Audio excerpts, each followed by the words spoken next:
এই নিয়ে পড়াশোনা করি। বেশ, নিশ্চয়ই। তাহলে আমরা একটু পুরোনো দিনের পড়াটা একটু ঝালিয়ে নেই, আমরা কি কি পড়েছিলাম। প্রথমে তাহলে আমরা একটু জিজ্ঞেস করি যে বর্গোত্তম গ্রহ বলতে আমরা কি বুঝি, কে বলবেন? বলবো ম্যাম। বলবো ম্যাম। রিমা দে সরকার, বলুন। যখন কোনো গ্রহ লগ্ন চার্টে বা নবাংশ চার্টে একই রাশিতে অবস্থান করে, তখন সে গ্রহটি সব থেকে ভালো ফল দেয়। তো সেই গ্রহটিকেই বর্গোত্তম বলা। বেশ, একদম ঠিক।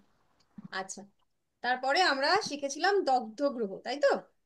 তাহলে সাধারণত দগ্ধ গ্রহ বলতে আমরা কি বুঝি, কে বলবেন? কে বলবেন? বলবো ম্যাম। হ্যাঁ, লাবণী চ্যাটার্জি, বলুন।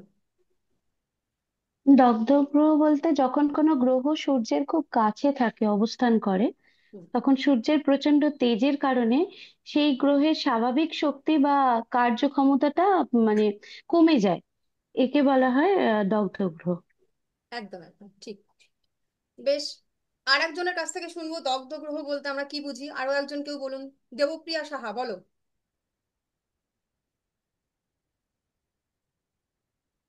দগ্ধ গ্রহ বলতে আমরা কি বুঝি?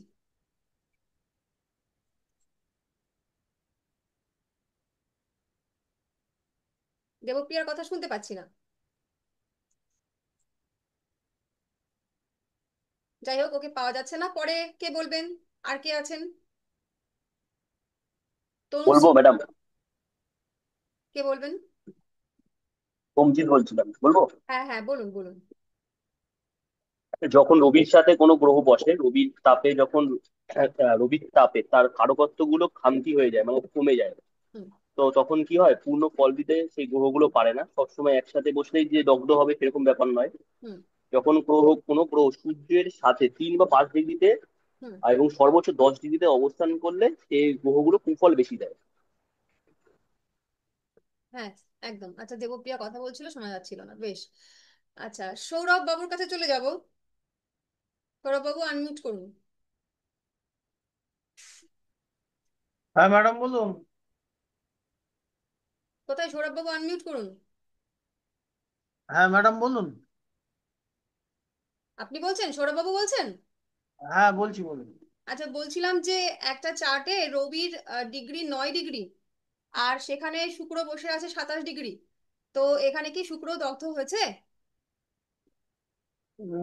শুক্র পুরোপুরি দগ্ধ হবে না, কারণ ওর ডিস্টেন্সটা একটু বেশি থাকবে। যদি 10 10 ডিগ্রির মধ্যে থাকে তাহলে যতটা দগ্ধ হবে, হুম। ততটা দগ্ধ 27 ডিগ্রিতে থাকবে না। এক্স্যাক্টলি। একটু কম, একটু কম দগ্ধ থাকবে। একদম। বেশ, তো সোমজিৎ দে, আনমিউট করুন। হ্যাঁ ম্যাম বলুন। দগ্ধের ফল কত ডিগ্রি পর্যন্ত সব থেকে উচ্চ হয়?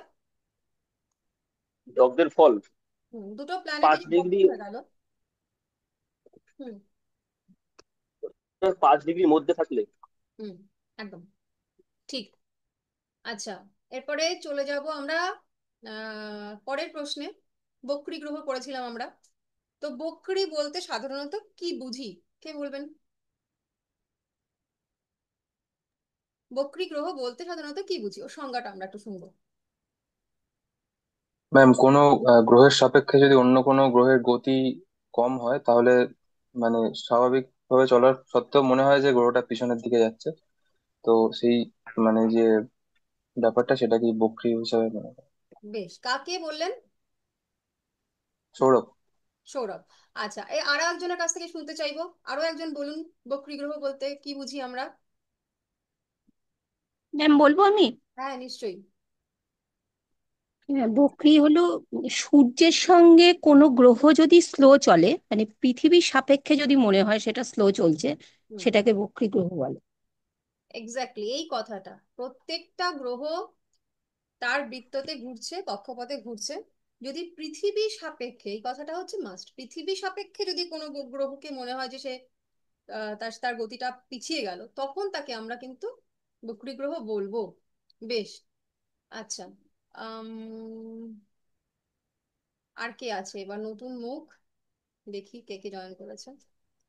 ম্যাম বলবো? বলুন, বলুন।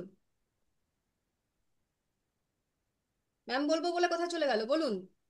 হ্যাঁ ম্যাম, বক্রী গ্রহ। বলুন, বলুন। সূর্যের সাপেক্ষে পৃথিবীর সঙ্গে যে গতিতে ঘুরছে, যদি পৃথিবীর সাপেক্ষে গতি কম হয় তখন দেখে মনে হয় তা যেন পেছনের দিকে যাচ্ছে বা উল্টো দিকে যাচ্ছে। কিন্তু সূর্য থেকে দূরত্ব বেড়ে যায়, পেছনের দিকে যায় না, তার গতি কমে যায়, সেই ক্ষেত্রে বক্রী হয়। ঠিক। আচ্ছা, পল্লবী সেন আনমিউট করুন। পল্লবী, বলুন ম্যাম। বলছি একটা চার্টে রবি এবং চন্দ্র বকরি আছে, কি করে বুঝবো?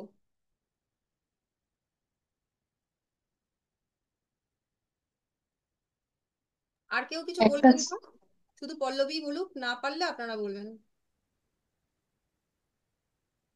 ও ম্যাম, বুঝতে পারছি না কি করে হবে। বেশ, ঠিক আছে, ওয়েট করুন। ম্যাম বলবো? না না, আমি সূর্য আমি আছে। আমি নাম জিজ্ঞেস করছি, আপনারা চুপ থাকুন। দেখি প্রকৃতি, প্রকৃতি বলুন। প্রকৃতি আছেন? প্রকৃতি আছেন? প্রকৃতি বণিক। আচ্ছা, সোমা কুণ্ডু বলুন। বলছি ম্যাম, সূর্য আর চন্দ্র তো কোনোদিনই বক্রী হয় না। এক্স্যাক্টলি, এটাই হচ্ছে উত্তর, যে সূর্য এবং চন্দ্র কখনোই বক্রী হয় না। ঠিক আছে, সেই রকম ভাবে রিমা দে সরকার চলে আসুন, আনমিউট করুন। হ্যাঁ ম্যাম বলুন। বলছি, আম, কোন গ্রহ সক্ষেত্রী হলে তার বল বাড়লো না কমলো? সক্ষেত্র হলে তার বল বাড়ে। বেশ, রৌনক ব্যানার্জি চলে আসুন। বলুন। কোন গ্রহটি বা কোন দুটো গ্রহ কখনোই মার্গী হয় না? রাহু এবং কেতু। একদম ঠিক। আচ্ছা, এরপরে কিংশুক কুমার গুহ চলে আসুন। বলুন ম্যাডাম। আচ্ছা, বলুন দেখি, কখন কখন কোন গ্রহ দুর্বল হয়ে যায়? দুর্বল হয়ে যায় যখন ওরা নিজের নিচস্থ স্থানে থাকবে, বা ওদেরকে কোনো শনি, রাহু বা কেতু যদি দৃষ্টি দেয়, তখন ওরা দুর্বল হয়ে যায়, নিজের ফলটা দিতে পারে না। বা যদি স্থানের 10 ডিগ্রির মধ্যে থাকে, তখন ওরা দুর্বলতা শো করে, ওরা নিজের এক্সাক্ট ফলটা দিতে পারে না। বেশ, এই একই প্রশ্ন চলে যাব অপরাজিতার কাছে। অপরাজিতা চলে আসুন।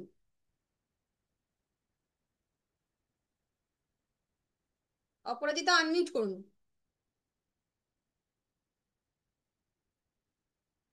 সামহাউ উনি করতে পারছেন না।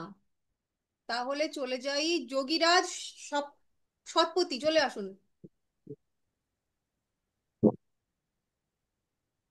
যোগীরাজ বাবু বলুন।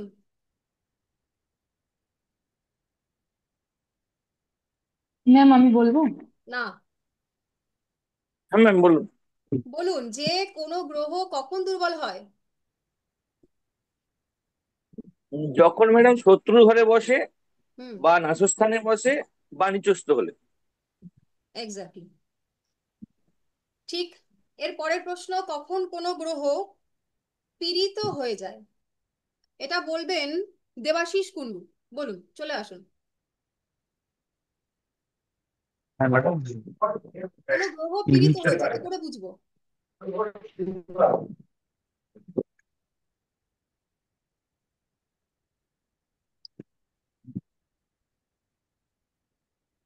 বলতে পারছি না। বেশ, আপনি অপেক্ষা করুন, তাহলে কোনো অসুবিধা নেই। পরের জন চলে আসুন। ম্যাম বলবো? রিনা চক্রবর্তী। রিনা চক্রবর্তী আনমিউট করুন।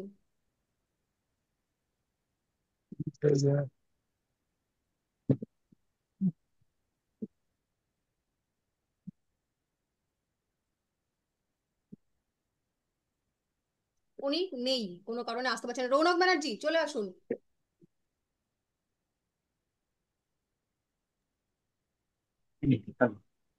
হ্যাঁ বলুন, কি জিজ্ঞেস করলাম যেন? পীড়িত কখন হয়? হ্যাঁ, পীড়িত কখন হয় বলুন। যখন কোনো গ্রহ শত্রু স্থানে বা নাস্য স্থানে বসে বা নিচস্থ হয়, হ্যাঁ, হ্যাঁ, বা কোনো শত্রু গ্রহের দৃষ্টি পড়ে এই গ্রহের উপর, পুরোপুরি তখন। হলো না। পুরোপুরি হলো না, কে বলতে পারবে সঠিকভাবে? বলুন, চলে আসুন, কে বলতে চান? ম্যাম, বলবো ম্যাম হ্যাঁ বলুন। এই যোগীরা কোনো গ্রহ বলুন বলুন, কে বলবেন বলুন। ম্যাম ম্যাম বলবো। কোনো গ্রহ যদি শত্রু ঘরে বসে এবং শত্রু যদি সেই ঘরে বর্তমানে থাকে একদম এই তখন কথাটা মনে সেটা রাখতে হবে পীড়িত। যে শত্রু স্থানে বসলে তার অবস্থা দুর্বল হয়ে গেল, কিন্তু সেইখানে যখন শত্রু এসে বসছে সে তো পিটানি খাবে। পীড়িত মানে তো মার খাওয়া না। তো সেইভাবে মনে রাখতে হবে যখন সেই শত্রু স্থানের যে শত্রু গ্রহটা সে যখন সব সঙ্গে বসছে। রাইট, ঠিক আছে। আচ্ছা এরপরে আরেকটা ম্যাম যখন মানে শত্রু গ্রহ যখন দৃষ্টি দিচ্ছে দিচ্ছে, সেই ঘরে। একদম।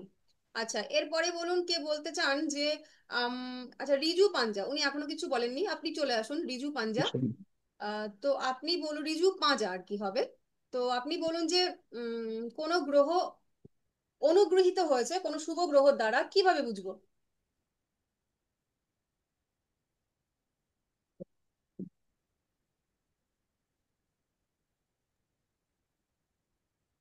কেউ পারবেন এটা বলুন?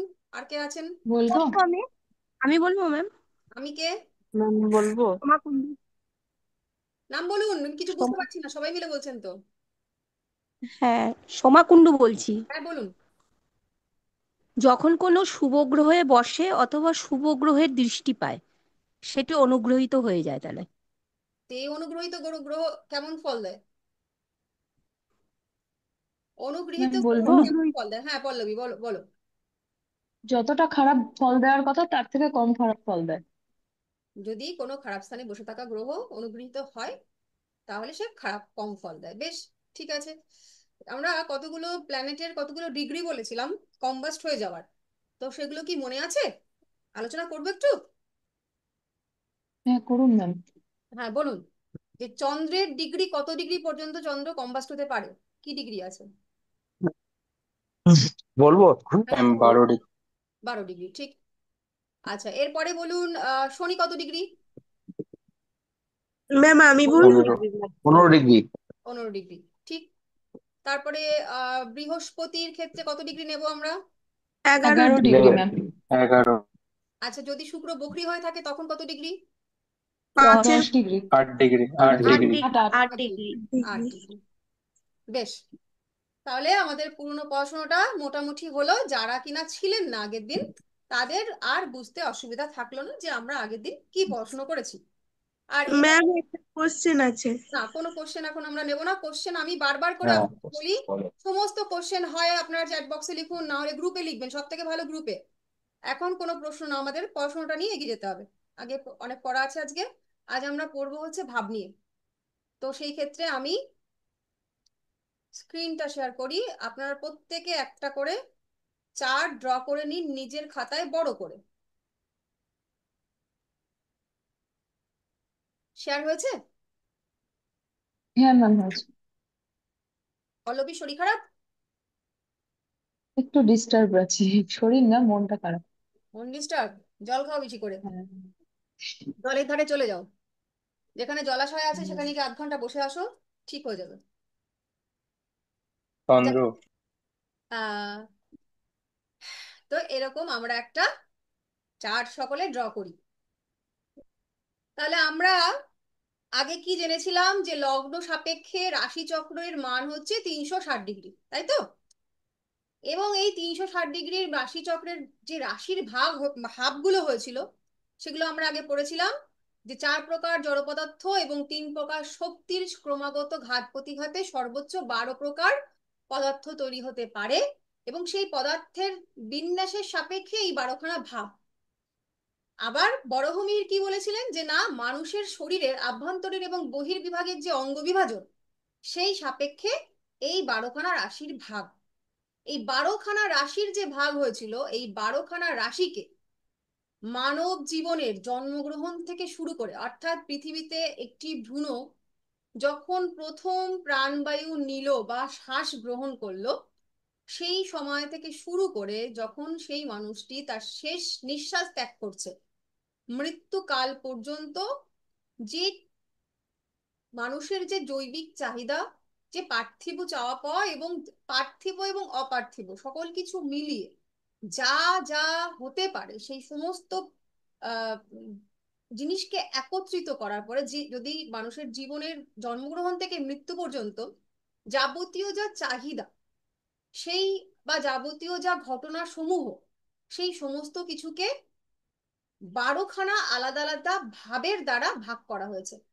এই যে প্রত্যেকটা ঘর এক একটা রাশি আমরা জানি, এই প্রত্যেকটা রাশি এক একটা ভাব। ভাব কথার অর্থই হচ্ছে আমাদের জন্ম লগ্ন সাপেক্ষে মৃত্যু পর্যন্ত যাবতীয় ঘটনার যে সমন্বয় তার বিভাজন। এটুকু ক্লিয়ার?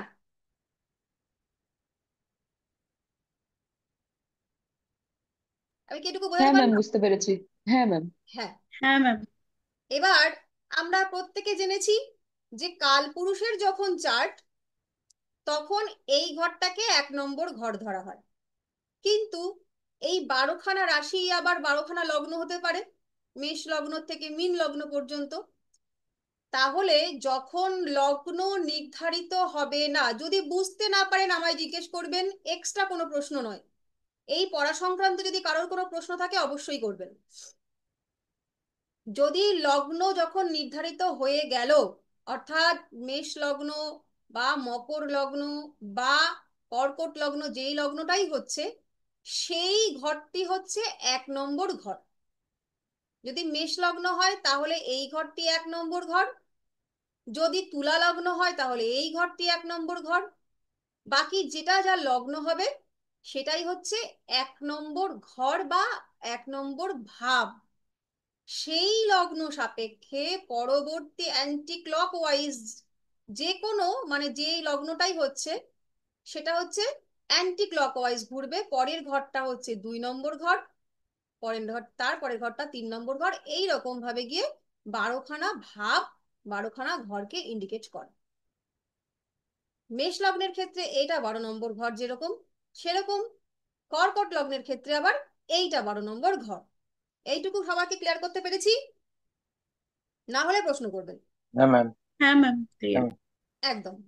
তাহলে আজ আমরা জানবো হচ্ছে এই যে 12খানা ভাব, এই 12খানা ভাব থেকে কি কি বিচার করা যায় এবং কোন ভাবকে কি বলে আমরা আখ্যায়িত করব বা কি নামে ডাকবো। তাহলে আমরা মেষ লগ্ন সাপেক্ষে কালপুরুষের যে চার্ট, এটাই হচ্ছে মেষ লগ্ন চার্ট। কালপুরুষের সাপেক্ষে আমরা আজকে 12টি ভাবের প্রথমে নাম জানবো। এইটা 1 নম্বর ঘর, আপনারা প্রত্যেকে 1 নম্বর ঘর লিখে নিন।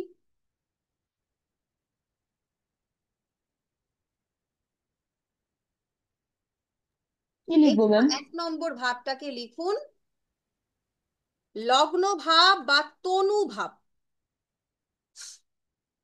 লগ্ন ভাব বা তনু ভাব।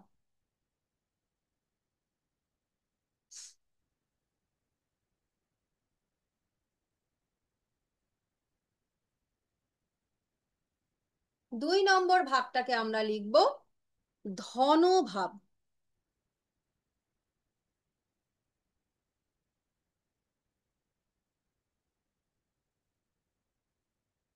দুই নম্বর ঘর হচ্ছে 2 নম্বর ভাব, 2 নম্বর ঘর, সেকেন্ড হাউস যেটাই বলবেন সেটা হচ্ছে ধনভাব। এই 3 নম্বর ঘর, এটি হচ্ছে সহজ ভাব।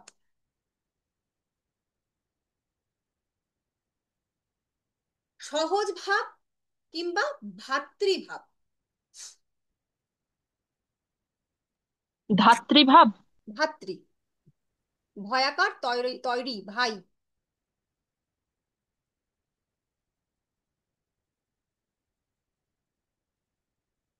এটা মাতৃভাব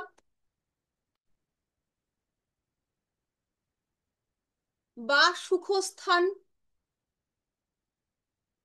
বা বন্ধুভাব। মাতৃভাব, সুখস্থান বা বন্ধুভাব।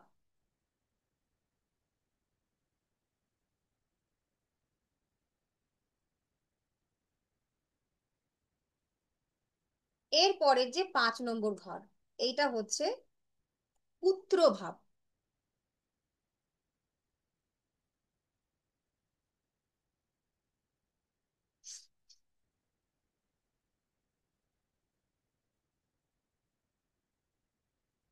তারপরের ভাব 6 নম্বর ঘরে চলে যাব আমরা, রিপু ভাব।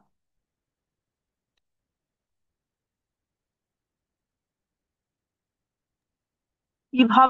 রিপু রিপু ষড়রিপু আমরা বলি, সেই রিপুর ভাব হচ্ছে 6 নম্বর ভাব।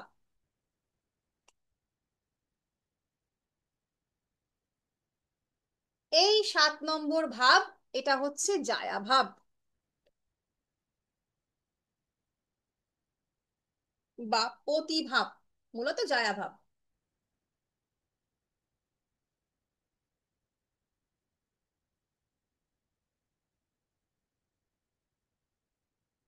আট নম্বর ঘরে চলে যান, এটা হচ্ছে নিধন ভাব।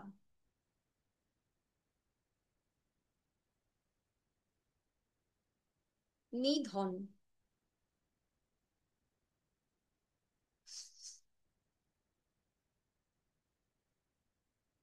এই ঘরটা হচ্ছে 9 নম্বর ভাব, ভাগ্য ভাব বা ধর্ম ভাব।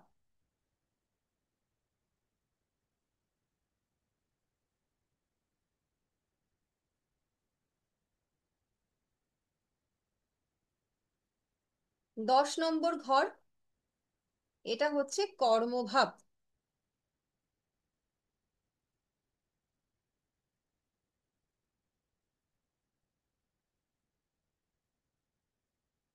এগারো নম্বর ভাব, প্রাপ্তি ভাব।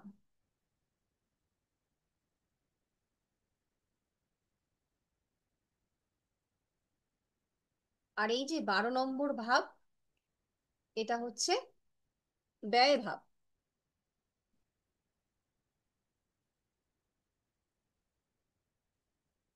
এইটুকু সবার হয়েছে? হ্যাঁ ম্যাম, হয়েছে। বেশ। আচ্ছা, এবার ম্যাম এই 5 নম্বর, বলুন। 5 নম্বর ভাবটা হচ্ছে পুত্র ভাব। 5 নম্বর পুত্র ভাব। পুত্র ভাব মানে কি, মানে শুধু পুত্রই হবে না, মানে সন্তান ভাব, সন্তান সন্তান হবে ভাব। আর কি? এবার ম্যাম ওই নিধন ভাবটা যেটা 8 নম্বর রয়েছে ওটা ম্যাম কি? নিধন মানে হচ্ছে মৃত্যু। নিধন হয়েছে, নিহত হয়েছে, সেই মৃত্যু ভাব, ওখান থেকে মৃত্যুর বিচারটা হয়। আচ্ছা, ঠিক আছে। বেশ, এইটুকু তাহলে মোটামুটি সবার লেখা কমপ্লিট। হ্যাঁ ম্যাম, ভাবগুলো হয়ে গেছে। 12খানা ভাব হয়, 12টা ভাবের বিচার আমরা সেইভাবে করব যখন কিনা লগ্ন নির্ধারিত হয়ে গেছে। লগ্ন সাপেক্ষে যার যেটা লগ্ন, সেটা হচ্ছে তার 1 নম্বর ভাব, ঠিক তার পরের ভাবটা হচ্ছে তার 2 নম্বর ভাব। আচ্ছা, এবার সৌরভ বাবু বলুন তো, আছেন তো? আনমিউট করুন। হ্যাঁ ম্যাডাম, বলুন।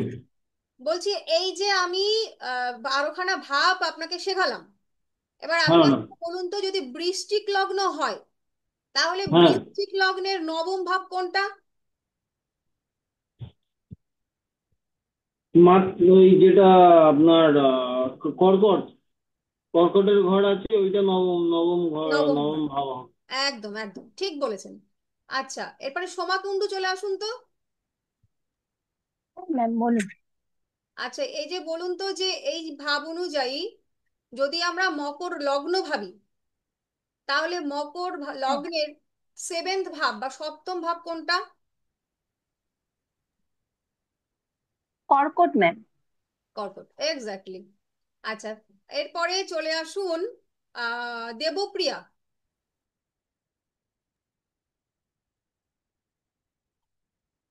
দেবপ্রিয়া আছো? দেবপ্রিয়া নেই। আচ্ছা, যোগীরাজ বাবু আছেন, চলে আসুন। হুম। দেব কে হ্যাঁ ম্যাম, এসছে? বলুন। ম্যাম আমি যোগীরাজ। হ্যাঁ হ্যাঁ, বলুন। আপনাকে জিজ্ঞেস করছি যে যদি কন্যা লগ্ন ধরি, তাহলে কন্যা লগ্নের 10 নম্বর ভাব কোনটা? হ্যাঁ, মিথুন ম্যাম। একদম মিথুন, ঠিক। আচ্ছা, রৌনক বাবু চলে আসুন। বলুন। ধনু লগ্নের দ্বাদশ ভাব কোনটা, 12তম ভাব? নিধন ভাব। নিধন ভাব তো বুঝলাম, মানে কোনটা সেটা কত নম্বর ঘর হবে? বৃশ্চিক, বৃশ্চিক। বৃশ্চিক, একদম ঠিক। তাহলে মোটামুটি আমরা ভাবের ক্যালকুলেশনটা বুঝতে পেরেছি যে কিভাবে করতে হবে। মানে এমন নয় যে এখানে আমি ওই যে ধনভাব বৃষ রাশির ঘরে লিখে দিয়েছি তার মানে ওটাই সবসময় সবার ধনভাব, এটা কিন্তু নয়। এটা যদি কিনা এই যে চার্টটা আমি আঁকলাম, এটা হচ্ছে কালপুরুষের চার্ট, এটা এক্স্যাক্টলি তখন হবে যদি কারোর মেষ লগ্ন হয়। তাহলে এখানে যা আঁকা আছে এক্স্যাক্টলি তাই মেষ লগ্নের ক্ষেত্রে হবে। কিন্তু যদি লগ্ন চেঞ্জ হয়ে যায়, তখন যখন যে লগ্নটা হবে সেটা হবে তার 1 নম্বর ঘর, সেই সাপেক্ষে অ্যান্টি ক্লকওয়াইজ যেটা 2 সেটা তার 2 নম্বর ঘর। আর একটা জিনিস মনে রাখতে হবে, যেটা প্রথম দিকে যারা নতুন আছেন তাদের গুলিয়ে যাবে। আমরা সাধারণত গোনার সময় কে করি 3 আর 4 কত হয়, আমরা 3 আর 4 গুণি 7 যে বানাই, তখন আমরা কি করি 3টাকে বাদ দিয়ে দিই, 4 5 6 7 এইভাবে গুনি, 3টাকে বাদ দিয়ে দিই। কিন্তু এই ক্ষেত্রে কিন্তু সেটা করলে হবে না। মানে এটা যদি কারোর লগ্ন হয়, ধরে নিলাম এইটা লগ্ন, প্রথম দিকে এই ভুলটা হবে যে লগ্ন সাপেক্ষে যদি আমি 4 নম্বর ঘর জিজ্ঞেস করি, তাহলে অনেক সময় হবে কি 4-এর পর এই এক লগ্ন সাপেক্ষে 1 2 3 4 এখানে চলে যায়। কিন্তু সেটা কিন্তু হবে না, লগ্নটাকে আগে 1 ধরে নিতে হবে, দিয়ে এইটা যদি লগ্ন হয় তাহলে 1 2 3 4 এইভাবে গুনবো। এই ভুলটা প্রথম প্রথম কিছুদিন হতে পারে, সকলেরই হয়, সেটা নিয়ে টেনশন করার কিছু নেই। তো এবার আমরা জানবো যে প্রত্যেকটা ভাব থেকে আমরা আসলে কি কি বিচার করতে পারি। এইটা কিন্তু মন দিয়ে সকলের লিখে নিতে হবে। আর এটা গ্রুপ শেয়ার করবেন, আপনারা এই নোটগুলো গ্রুপে শেয়ার করবেন, সুন্দর করে আপনারা লিখবেন। এবার আমরা চলে যাব লগ্ন ভাব, 1 নম্বর ভাব। এই 1 নম্বর ভাবের আসল মানে হচ্ছে আমি, অর্থাৎ আপনি। আপনি সর্বাঙ্গীন যা, তাই হচ্ছে 1 নম্বর ভাব। অর্থাৎ আপনার ব্যক্তিত্ব, আমি ধীরে ধীরে বলছি, একবার আগে একটু বলে নিই, তারপরে আপনাদের পুরো লেখার মতন করে বলবো। আপনি জন্মানোর পরের থেকে লগ্ন আপনার তখন হয় যখন আপনি পৃথিবীতে ভূমিষ্ঠ হওয়ার পরে প্রথম যখন শ্বাস নিচ্ছেন, সেই সময় পূর্ব দিকে যে রাশিটি উদিত হচ্ছে সেটি আপনার লগ্ন।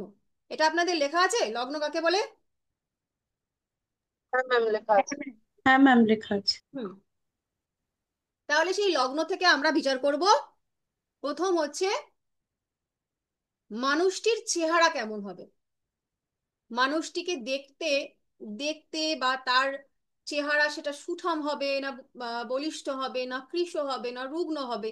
এই যে মানুষের বাহ্যিক সৌন্দর্য, যে কাঠামোটা, সৌন্দর্য বলতে আমরা যে কাঠামোটাকে মিন করি, সেই মানুষের কাঠামোটি কেমন, একটি মানুষ তার বাহ্যিক কাঠামোটি কেমন হবে সেটি নির্ণয় করি আমরা লগ্ন থেকে। তার শরীর, তার স্বাস্থ্য, তার গাত্র বর্ণ, গায়ের রং, ভ্রু থেকে, চোখের উপরে যে ভ্রু আছে, ভ্রু থেকে মাথার মানে মস্তকের ঊর্ধ্বাংশ পর্যন্ত, ভ্রু থেকে মস্তকের ঊর্ধ্বাংশ পর্যন্ত কিন্তু আমরা লগ্ন থেকে বিচার করব, অর্থাৎ মাথার শীর্ষভাগ। তার জীবনী শক্তি, সে লাইফে কি কতটা স্ট্রাগল করতে পারবে, তার রোগ প্রতিরোধ ক্ষমতা, চারিত্রিক বৈশিষ্ট্য, মানুষটির হাব ভাব, তার পার্সোনালিটি। ম্যাম, মস্তকের ঊর্ধ্বাংশের পরে কি বললেন? সর্বনাশ করেছে। মস্তকের ঊর্ধ্বাংশের পর জীবনী শক্তি, একজন মানুষ যে লাইফে সার্ভাইভ করবে, করতে গেলে তার যে জীবনী শক্তিটা দরকার হয়, সেই জীবনী শক্তি, রোগ প্রতিরোধ ক্ষমতা। এগুলো কি লিখবো? এক্স্যাক্টলি লিখবেন তো।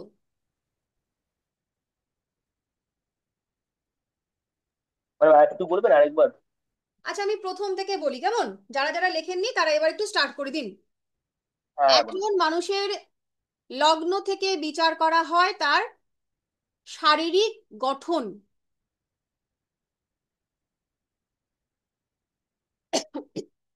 তার স্বাস্থ্য, তার গাত্র বর্ণ অর্থাৎ গায়ের রং কিরকম হবে, ভ্রুর উপর থেকে মস্তকের শীর্ষভাগ পর্যন্ত অর্থাৎ তালু পর্যন্ত,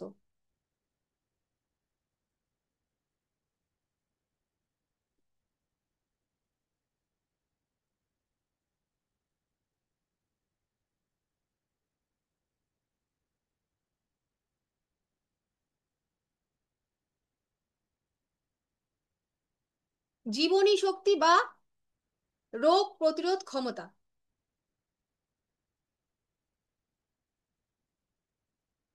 তার হাব ভাব, মানুষটা কিভাবে হাঁটে, কিভাবে কথা বলে, কিভাবে তার চাল চলন স্বভাব, এই সব কিছু, তার পার্সোনালিটি, ব্যক্তিত্ব,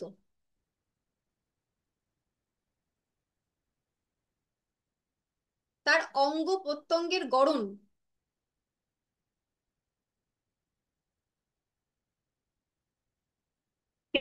বর্ণ, চিহ্ন। হ্যাঁ, কি বললেন? বলছি আগেরটা কি বললেন আরেকবার বলুন। আগেরটা কি বললাম, কোনটা বললাম, কত কিছুই তো বললাম। প্রত্যঙ্গের না গড়ন। হ্যাঁ, চাল চলন আর আচ্ছা, স্বভাব। হ্যাঁ, চাল চলন, পাঠ হাব ভাব। হুম।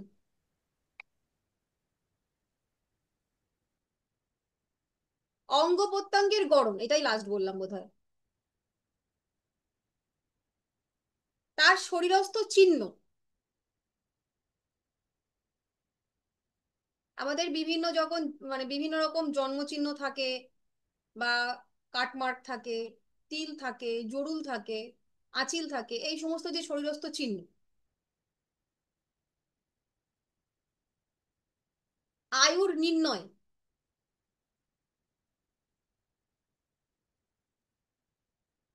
বা বয়সের পরিমাণ। মানুষের জীবনে স্ট্রাগল করার ক্ষমতা, মানে রোগ প্রতিরোধের, রোগের বিরুদ্ধে নয়, যে কোনো কঠিন পরিস্থিতিতে সেই মানুষটা কতটা স্ট্রাগল করতে পারবে, সেই স্ট্রাগল করার ক্ষমতা।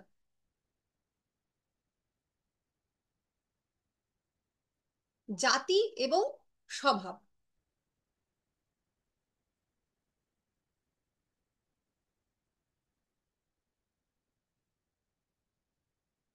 জাতি বলতে ওই আহ, বৈশ্য, ক্ষত্রিয়, শূদ্র, ব্রাহ্মণ, এই জাতি। জাতির পরে কি বলুন ম্যাডাম? জাতির পরে বললাম স্বভাব, স্বভাব।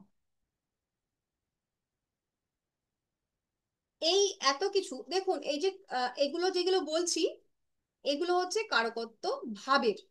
এছাড়াও প্রচুর কারকত্ব পাবেন, মানে কারকত্ব এক একটা ভাবের 80-90টা করেও হয়। কিন্তু কাজ করার জন্য, আমাদের কাজ চালানোর জন্য মোটামুটি যে কটা কারকত্ব আপনাদের শেখাচ্ছি, এ কটা যদি আপনারা মনে রাখতে পারেন, তাহলে চার্ট অ্যানালাইসিসের সময় আপনাদের কোনো রকম অসুবিধাই হবে না। তাছাড়াও যদি আপনারা জ্ঞানের জন্য, আপনাদের সকলকে একটা করে বই কিনতে বলা হয়েছিল না, যে আহ কি বই কিনতে পরাশরের সরাসরি ঘোরা। হ্যাঁ, এটা এটা যাদের কাছে আছে বৃহৎ। তারা আর একটু দেখে নেবেন, যদি নতুন কোনো রকম কারকত্ব আপনারা পান অ্যাড করে নেবেন, ঠিক আছে? আচ্ছা, এরপরে 2 নম্বর ভাবে আমরা চলে যাব। 2 নম্বর ভাব হচ্ছে ধনভাব বা আয় ভাব। এই ঘরটা হচ্ছে সঞ্চয়ের ঘর মূলত। সঞ্চয়, মানুষ কি সঞ্চয় করে? যেটা মূল্যবান সেইটা মানুষ সঞ্চয় করে। এখন এখানে প্রশ্ন, মূল্যবান জিনিসটা ঠিক কি? সাধারণ অর্থে বা সার্বিক অর্থে মূল্যবান বলতে আমরা কি বুঝি? টাকা পয়সা, অলংকার, সোনা গয়না ইত্যাদিগুলোকেই আমরা মূল্যবান সাধারণ সার্বিকভাবে। তো এই ঘর থেকে কিন্তু টাকা পয়সা, সোনা গয়না, রত্ন, অলংকার এইসবে বিচার করা হয়ে থাকে। এছাড়া আপনার ডেইলি ইনকাম, আপনি যে ইনকামটা করবেন সেই ইনকামটাও কিন্তু এই ঘর থেকে আমরা বিচার করে থাকি।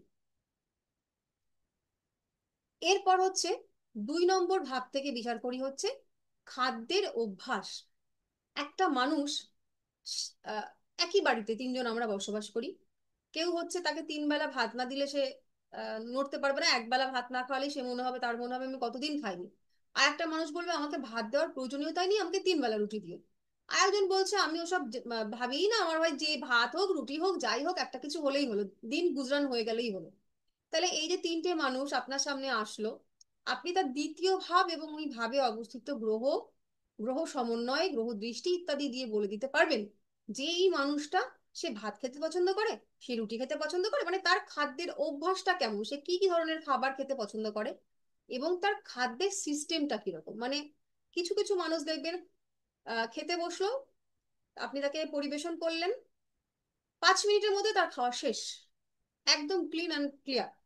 আরেক ধরনের মানুষ দেখবেন দিয়ে গেছেন 1 ঘন্টা আগে, তখনও চিবোচ্ছে চিবোচ্ছে, কি চিবোচ্ছে সেই জানে, ভাবছে, একগাল খাচ্ছে আবার ভাবছে, এরকম এক ধরনের মানুষ।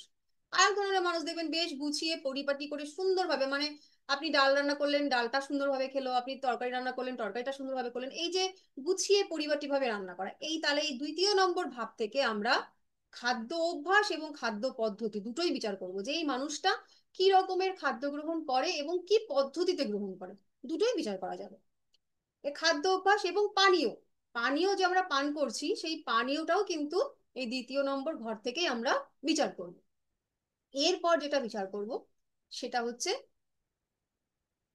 পানীয়টা, 1 মিনিট ম্যাডাম, বলছি পানীয়টা যে বলুন ওটা মানে কিরকম, মানে এমনি প্লেন জল খাওয়ার ব্যাপারটা? প্লেন জল খাবেন না লাল জল খাবেন না কালো জল খাবেন সেটাও এখান থেকে বিচার করা যায়, ঠিক আছে? আচ্ছা। আপনার যদি কোনো ব্যক্তি লাল জল খাওয়ার টেন্ডেন্সি থাকে সেটাও বিচার করা যায়। হুম। তো এবার পানীয়র বিচারটাও আমরা করতে পারবো। হলো। এরপর আমরা আসবো হচ্ছে এই দ্বিতীয় নম্বর ঘরটাকে বলা হয় হচ্ছে কোল। এই একটা মানুষ সেই সবে জন্মগ্রহণ করেছে, এই যে এখানটায় সে জন্মগ্রহণ করেছে, এর তার পরের ঘরটায় এই সময়টা একদম সেই বাচ্চাটা ছোট শিশু। তো যে কোনো বাড়িতে আমরা দেখি যে শিশু জন্মগ্রহণ করার পর থেকে কি হয়, মাসি পিসি কাকিমা জেঠিমা সবার কোলে কোলে সে আর কি ঘুরে বেড়ায় ছোটবেলাটায়। তো এই ঘরটা থেকে, তার মানে এই ঘরটা থেকে আমরা বিচার করি হচ্ছে আমাদের শৈশব, আমাদের একেবারে ছোট্টবেলার, মানে এখানটা থেকে আমরা ধরতে পারি ওই আপ টু 10 ইয়ার্স এই পর্যন্ত, বা আরেকটু কমও ধরা যেতে পারে 7-8 বছর, এই পর্যন্ত যে বয়সটা সেই শৈশব আর কি, এক কথায় বলতে গেলে শৈশব। শৈশবের বিচারটা আমরা করব দ্বিতীয় নম্বর ঘর থেকে। যে একজন মানুষ, আপনি তার দ্বিতীয় ভাবটা দেখলে বুঝতে পারবেন যে সেই মানুষটার শৈশবটা কেমন ছিল। সে খুব যত্নে লালিত পালিত হয়েছে। অনেক বাচ্চা আপনি দেখতে পারবেন যাদের বাড়িতে পয়সা প্রাচুর্যের অভাব নেই, তথাপি সেই বাচ্চাটার কিন্তু ছোটবেলাকার যে আদর যত্ন, যে লালিত্য আমরা বাচ্চাটাকে মানুষ করি তার অভাব। তাহলে আপনার কাছে একটা ক্লায়েন্ট এলো, আপনি জানলেন যে সেটি সেটি একটা বড় বাড়ির, মানে তাদের বাড়িতে সম্পত্তি সাম্রাজ্যের কিছুতেই অভাব নেই, তাহলে বেসিক ভাবে আমরা কি ভাববো যে ওই বাড়ির বাচ্চাটা খুব ভালো আছে। কিন্তু একেবারেই তো না হতে পারে, একদম উল্টো হতে পারে। তো সেই বাচ্চাটার চার্ট দেখলে, তার সেকেন্ড হাউস দেখলে পরে আমরা বুঝতে পারবো যে এই বাচ্চাটা, বা আমরা প্রত্যেকে আমাদের সকলের জন্ম চার্ট দিয়ে আমরা দেখতে পারবো যে আমাদের ছোটবেলার জীবনটা সেটা কি খুব আনন্দের ছিল, নাকি সেটা খুব স্ট্রাগেলের ছিল, নাকি সোসো ছিল। এই যে বিচারটা আমরা করব সেই বিচারটা কিন্তু আমরা সেকেন্ড হাউস থেকে করে থাকি। আর একটা কি করি সেটা হচ্ছে সেকেন্ড হাউস থেকে আমরা যেমন শৈশবের লালন পালনটাকে বিচার করি, তেমনি বিচার করি শৈশবে পাওয়া পারিবারিক শিক্ষাটা। প্রথম শিক্ষাটা শুরু হয় আমাদের গৃহ থেকে, পরিবার থেকে। একেবারেই প্রথম শিক্ষা আমরা মায়ের কাছ থেকে পাই, শেষ দিন পর্যন্ত মায়ের কাছ থেকে শিখি, কিন্তু মায়ের পরেই যে শিক্ষাটা আমরা পাই সেটা হচ্ছে পরিবার থেকে। একদম ছোট্ট বাচ্চাকে দেখবেন আমরা এটা বলতে থাকি, এটা কি বলো, এটা বল, এটা কি বলো, এটা হাতি ঘোড়া ইত্যাদি যা কিছু শিক্ষা, এই পারিবারিক শিক্ষাটা কিন্তু ভীষণ ইম্পর্টেন্ট। ভবিষ্যতে একটি বাচ্চা বড় গিয়ে সে হয়তো অর্থনৈতিক কষ্টতে ভুগতেই পারে, তার হয়তো সামাজিক প্রতিপত্তি নাই বা হতে পারে, কিন্তু পারিবারিক শিক্ষাটা যদি তার থাকে তাহলে কিন্তু সে সামগ্রিকভাবে শিক্ষিত একজন মানুষ। সে কিন্তু শেষ দিন, মানে একটা মানুষ পারিবারিকভাবে যদি শিক্ষিত হয় সেই শিক্ষাটা কিন্তু তার আমৃত্যু থাকে। তো এই সেকেন্ড হাউস সেটা নির্ণয় করে দেয় যে এই মানুষটার পারিবারিক শিক্ষাটা ছিল কি ছিল না। আপনি দেখতে পারবেন যে আর একটা যেটা যেটা হচ্ছে সেটা হচ্ছে দ্বিতীয় নম্বর ভাব থেকে আমরা মুখের কথা বা বাণী এটার বিচার করে থাকি। আমরা যে কথা বলছি, একটা মানুষের সঙ্গে আপনি কথা বললেন, দেখলেন আপনার হয়তো একটা মানসিক ডিপ্রেশনে আপনি ভুগছেন, কারোর সঙ্গে কথা বলতে গেলেন যে আমি তার সঙ্গে কথা বলি বলে হয়তো আমার মনটা একটু হালকা হবে।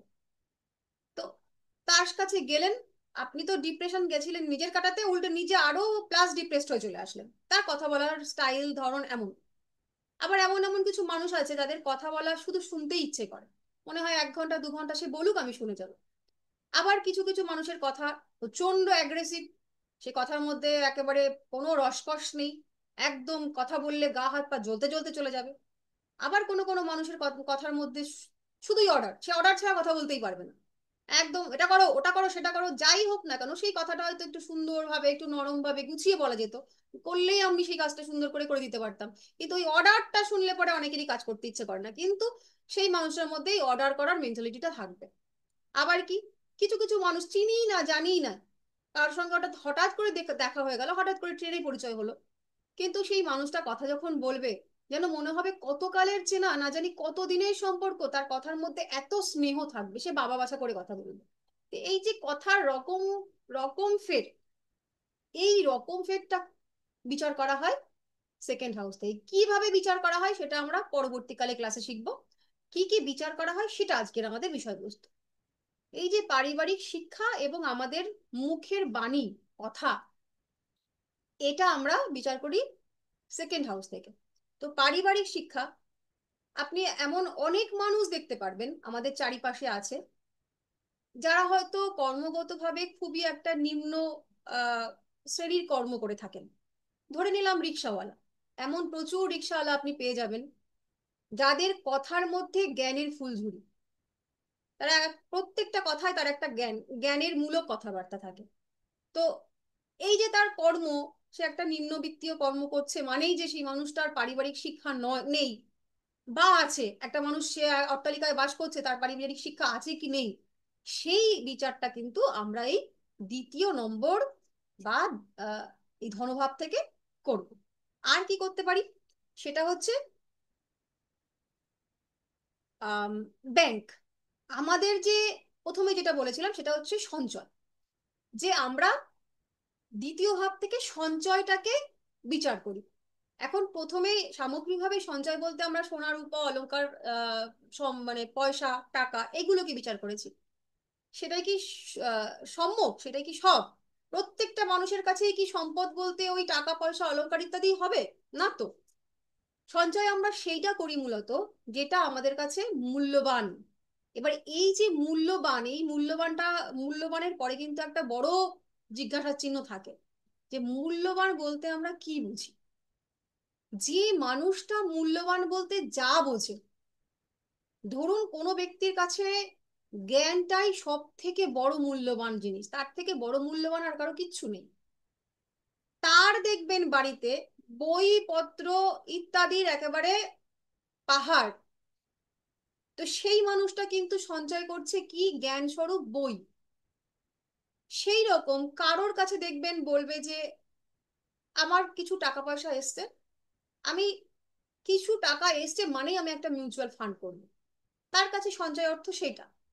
কেউ মনে করে যে না, আমার কিছু পয়সা এসছে, আমি এটা এক্ষুনি জমি কিনে ফেলবো, তার কাছে সঞ্চয় বলতে ওই স্থাবর সম্পত্তি। কারোর কাছে টাকা পয়সা আমার কিছু চাই না, কিন্তু আমার যে পারিবারিক শিক্ষা আমি সেইটার সংস্করণ করব, আমি সেটাকে ধরে রাখবো, আমি সেইটাকেই সঞ্চয় করে রাখবো। এই এতগুলো জিনিসই যার কাছে যেইটা হচ্ছে মূল্যবান, সে সেইটাই সঞ্চয় করবে। অর্থাৎ সামগ্রিকভাবে ব্যাংক ব্যালেন্সটা আমরা বিচার করে থাকবো কিন্তু এই 2 নম্বর ঘর থেকে, যে একজন মানুষের ব্যাংক ব্যালেন্স সেটা কিরকম হবে। এই পর্যন্ত ক্লিয়ার? কারো কোনো হ্যাঁ প্রশ্ন ম্যাম। আছে? হ্যাঁ ম্যাম, একটা প্রশ্ন আছে। হুম। মানে বইকে সঞ্চয় করলো ধরুন, বা জ্ঞানকে আহরণ করলো, অথবা আরো কোনো কিছু, সেটাও এই ঘর থেকেই বিচার হবে। আবার একদম ব্যাংক ব্যালেন্সটাও হবে, মানে একই একদম সাথে কিরকম দুটোই ভাবে, হবে একটা একটা আমি লোকে। একটা একটা ছোট্ট করে, তোমাদের এখন ওই পর্যন্ত তোমরা পড়াশোনায় যাওনি, তথাপি যারা জানে তারা বুঝবে সেই হিসাবে আমি বলে দিচ্ছি। আমরা তো আজকে শিখছি যে কোন কোনগুলো বিচার হবে, এবার কিভাবে যখন বিচার হবে তখন আমরা বুঝবো। ধরে নিলাম যে এই সেকেন্ড হাউসে কারোর বৃহস্পতি বসে আছে। হুম। তা আমরা এর আগে গ্রহের কারকত্ব পড়েছি। গ্রহ গ্রহ কারকত্ব পড়তে গিয়ে কি পড়েছিলাম? বৃহস্পতি কিসের কারক? বৃহস্পতি জ্ঞান আহরণ। জ্ঞানের কারক। তো যার সেকেন্ড হাউসে বৃহস্পতি বসে আছে, সেই মানুষটা কিন্তু বই কিনতে গিয়ে পয়সার দিকে কখনো ভাববে না। সে একটা বই কিনতে যাবে ভেবে 5টা বই কিনে নিয়ে আসবে, এবং তার কাছে হয়তো পকেট তখন ঠন ঠন, তথাপি তার কোনো বিন্দু মাত্র চিন্তা নেই, সে পয়সার থেকে তার কাছে কিন্তু জ্ঞানের মূল্যটা বেশি। বুঝতে পেরেছি? আমারই আছে। যাই হোক। সুন্দর। আচ্ছা, এরপর আমরা চলে যাব সহজ ভাব, অর্থাৎ 3 নম্বর ভাবে। এই 3 নম্বর ভাবটা হচ্ছে মূলত অনুজ ভাব। অনুজ হচ্ছে আমার থেকে যে পরে জন্মগ্রহণ করছে, আমার ছোট ভাই বা আমার ছোট বোনের ভাগ। আমার ছোট ভাই বোন থাকবে কি থাকবে না, থাকলে তাদের সঙ্গে কি রকম সম্পর্ক থাকবে, সে আমার জন্য ক্ষতিকর, তার সঙ্গে আমার শত্রুতার সম্পর্ক, নাকি সে আমার জন্য অনেক কিছু করবে, আমি তার কাছ থেকে অনেক কিছু মানে প্রাপ্ত হব, এই সকলের বিচারটা আমরা করব 3 নম্বর ভাব থেকে। এছাড়া বিচার করব কি, এছাড়া বিচার করব হচ্ছে প্রতিবেশী। আমাদের সামাজিক ভাবে বাস করতে গেলে আমাদের প্রত্যেকের জীবনে প্রতিবেশীর কিন্তু একটা বড়সড় ভূমিকা থাকে।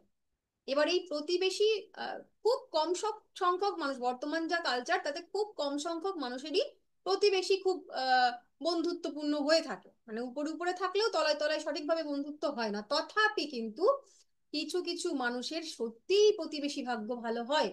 তো সেই প্রতিবেশী ভাগ্যটা কেমন হবে, সেই মানুষগুলো আমাদের সঙ্গে শত্রুতা করবে না বন্ধুত্ব করবে, তাদের মাধ্যমে আমরা ক্ষতিগ্রস্ত হব কি হব না, তাদের সঙ্গে আমাদের ঝগড়া ঝামেলা চলবে কিনা, সেই সকল বিচারটাও আমরা কিন্তু তৃতীয় হাউস থেকে করি।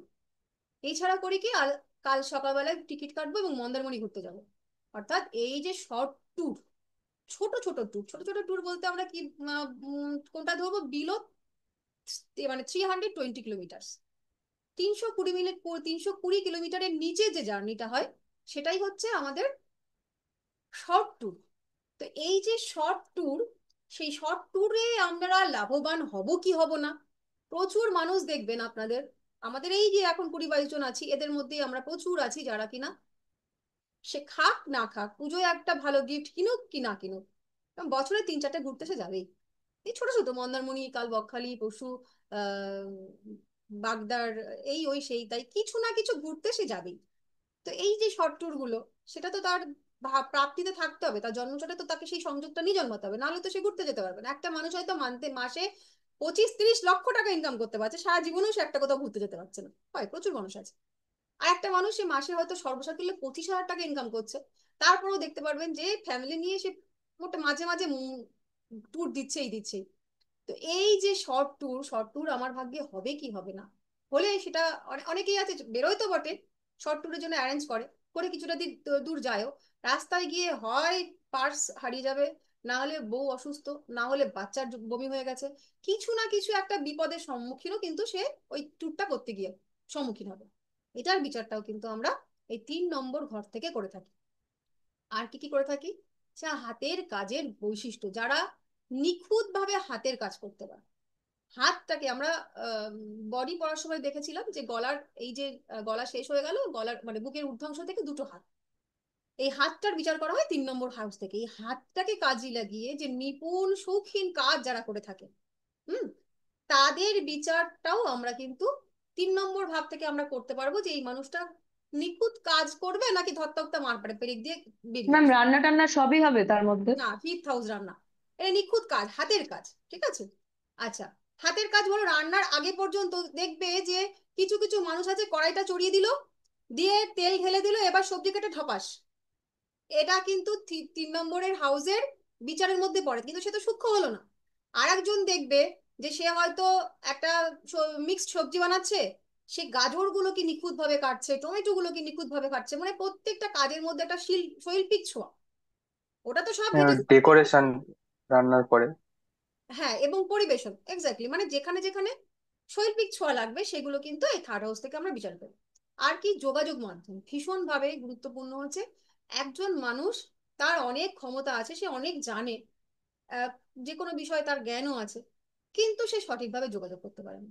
যখনই আপনি তার সঙ্গে একটা ইন্টারাকশনে গেলেন, সে তো তো না না ম্যা ম্যা মি মি, মানে কিছুতেই যে আপনার সঙ্গে এই যে মুখোমুখি যোগাযোগ বা ওভার ফোন যোগাযোগ বা যে কোনো রকমের যোগাযোগে, কিছু মানুষ আছে একদম সিদ্ধহস্ত, সে একদম তাকে বলে দেবেন যে অমুক একটা প্ল্যান আছে, তুমি বাবা একটু যোগাযোগ করে দেবো, সে সকালের মধ্যে ফুল মানে একদম প্যাকেজ প্ল্যান বানিয়ে দেবে। আর একজন মানুষ 1 মাস ধরে বললেও তার দ্বারা হবে না।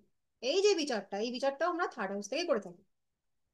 আচ্ছা, আর কি হলো, আর হচ্ছে মিমিক্রি করা, যে মানুষগুলো অসাধারণ মিমিক্রি করতে পারে, তাদের বিচারটাও আমরা এই হাউস থেকে করে থাকি। হুম, আচ্ছা, এটা গেল। আর 3 নম্বর ভাব থেকে আমরা যেটা করি সেটা হচ্ছে দল, ধৈর্য, আর নবমের নবম, এই নবম ভাব থেকে আমরা ভাগ্যের বিচার করি। এই ভাগ্যের ভাগ্য সেটারও বিচার করা হয় কিন্তু, মানে যদি যোগাযোগ আপনি দেখবেন আপনার হয়তো একটা প্রাপ্তির যোগ রয়েছে, ভাগ্যের একটা উন্মোচন হবে, কিন্তু তার মাঝখানে আপনার একটা যোগাযোগের ব্যাপার রয়েছে, মানে আপনি দিল্লি পর্যন্ত পৌঁছলে আপনি একটা অ্যাওয়ার্ড পাবেন। তো এই যে ভাগ্য ভাবটা, সেটা কিন্তু কোনো রকম ভাবে ডিস্টার্ব হয়ে যায় যদি আপনার তৃতীয় ভাবটা ভালো না থাকে। আপনি যদি সঠিকভাবে যোগাযোগই করতে না পারলেন, তাহলে তো আপনি সেই ভাগ্যপ্রাপ্ত হবেন না। তাহলে সেই যে একটা ভাগ্য ভাব, এই ভাবটাই যোগাযোগটাকেও কিন্তু আমরা একটা ভাগ্য ভাবের মধ্যে ধরে থাকি, 3 নম্বর ভাব। এছাড়া হচ্ছে দূর সম্পর্কিত যে এই দ্বিতীয় নম্বর ভাবের থেকে আমরা পরিবারটাকে বিচার করি। বাবার পরিবার থেকে আমরা বাবার পরিবারের যে নিকট আত্মীয়গুলোকে, আত্মীয় আছে যাদের সঙ্গে আমাদের দৈনন্দিন ওঠা বসা, সেই আত্মীয়র বিচারটা করে থাকি আমরা 2 নম্বর ভাব থেকে।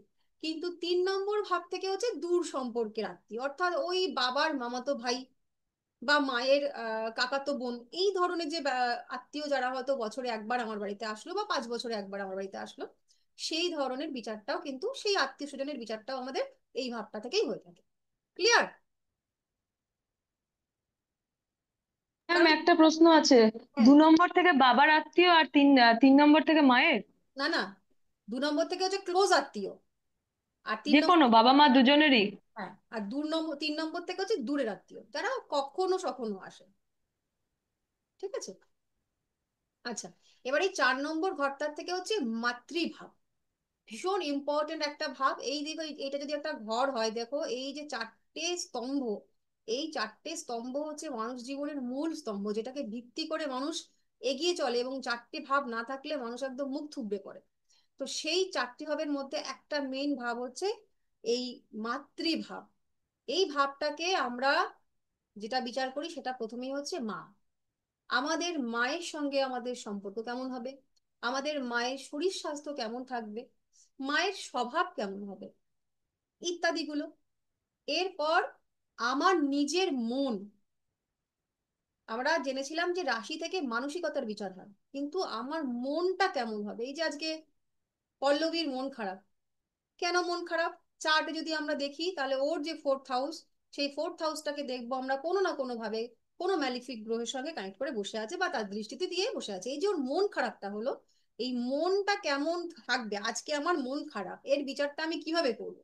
বা আমার মাঝে মাঝেই আমি ডিপ্রেসড হয়ে যাই, বা আমি খুব চঞ্চল মনের, বা আমি যা মনে করি সেটা আমি করেই ছাড়ি, এই যে মনের সঙ্গে সম্পর্কিত যা কিছু আসবে, সেই বিচারটা আমরা কিন্তু করে থাকি 4 নম্বর ঘর থেকে।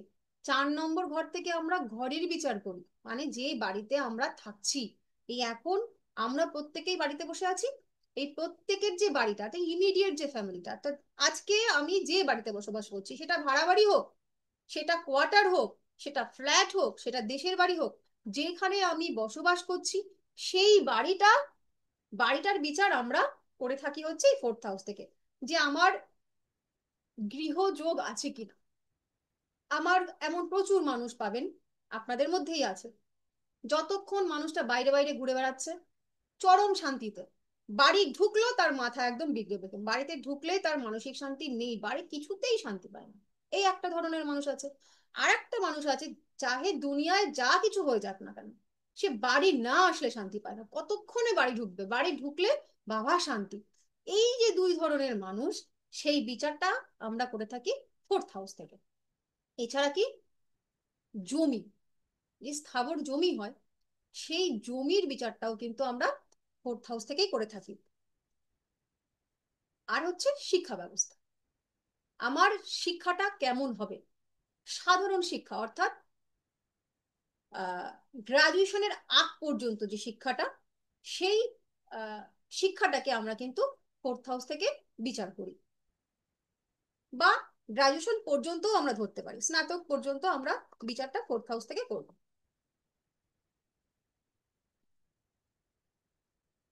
একটা যেটা বলছিলাম, জল,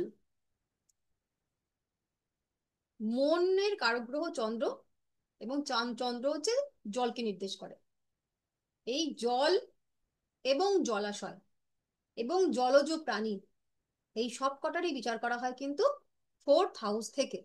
যাদের যাদের চন্দ্রর সঙ্গে কোনো রকম ম্যালিফিক গ্রহর কানেকশন রয়েছে, ধরুন কারো কারো চার্টে শনি চন্দ্র যোগ রয়েছে, যাদের শনি চন্দ্র যোগ ক্লোজলি থাকে, এবং কোনো আহ শুভ গ্রহ দ্বারা অনুগৃহীত হয়নি, এইরকম জায়গা যদি থাকে, তাহলে দেখতে পাওয়া যায় তাদের মাঝে মাঝেই ডিপ্রেশনের শিকার হতে হয়।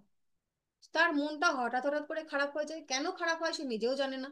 মুড সুইং এর প্রবলেম থাকে ভীষণ, সকালে একরকম ভাবে, বিকালে একরকম ভাবে, রাতে একরকম ভাবে। তবে বিশেষ করে বিষাদপূর্ণ মন, মন খারাপের রোগ তাকে ছাড়ে না। এই রকম যদি কারোর জন্মচার্টে থেকে থাকে, আপনাদের থাকুক বা আপনার ক্লায়েন্টেই থাকুক, ইমিডিয়েট রেমিডি হচ্ছে জলের ধারে গিয়ে বসা। প্রবাহিত যে জল, যেখানে জলটা বয়ে চলেছে, কিংবা বড় সড়ো কোনো জলাধার, ছোট বা পুকুর ধার এরকম না, সেই রকম জলাধারের পাশে গিয়ে যদি মানুষটা কিছুক্ষণ বসতে পারে, তাহলে তার ইমিডিয়েট ওই মন খারাপের রোগটা সেরে যায়। আরো একটা হতে পারে, যদি কিনা সেই মুহূর্তে তার মায়ের সঙ্গে সে সময় কাটাতে পারে, বা মায়ের কোলে গিয়ে একটু এই যে ফোর্থ হাউস থেকে আমরা মায়ের কোলটাও বিচার করি, সেকেন্ড হাউস থেকে ছিল শুধু কোল। এই কোলে আমরা মাসি পিসি কাকি জিঠির কোলে ঘুরে বেড়াই, কিন্তু এই ফোর্থ হাউসটা হচ্ছে শুধুমাত্র মায়ের কোল। এই মায়ের কোলের বিচারটা আমরা 4 নম্বর ঘর থেকে করি। তাহলে শনিচন্দ্র যোগ বা কোনো রকম যদি মানসিক সমস্যা কারোর থাকে, তাহলে রেমেডি হিসাবে আমরা জলের ধারে বসবো, জল খাবো বারবার, এবং মায়ের কোলে শুয়ে পড়বো বা মায়ের সঙ্গে সময় কাটাবো। তাহলে কিন্তু এইটার একটা রেমেডি হয়ে গেল। আচ্ছা, এরপরে আহ 5 নম্বর ভাব। 5 নম্বর ভাব থেকে হচ্ছে এটা পুত্র ভাব, অর্থাৎ কিনা সন্তান ভাব। এই ভাবটা হচ্ছে প্রতিভার ভাব।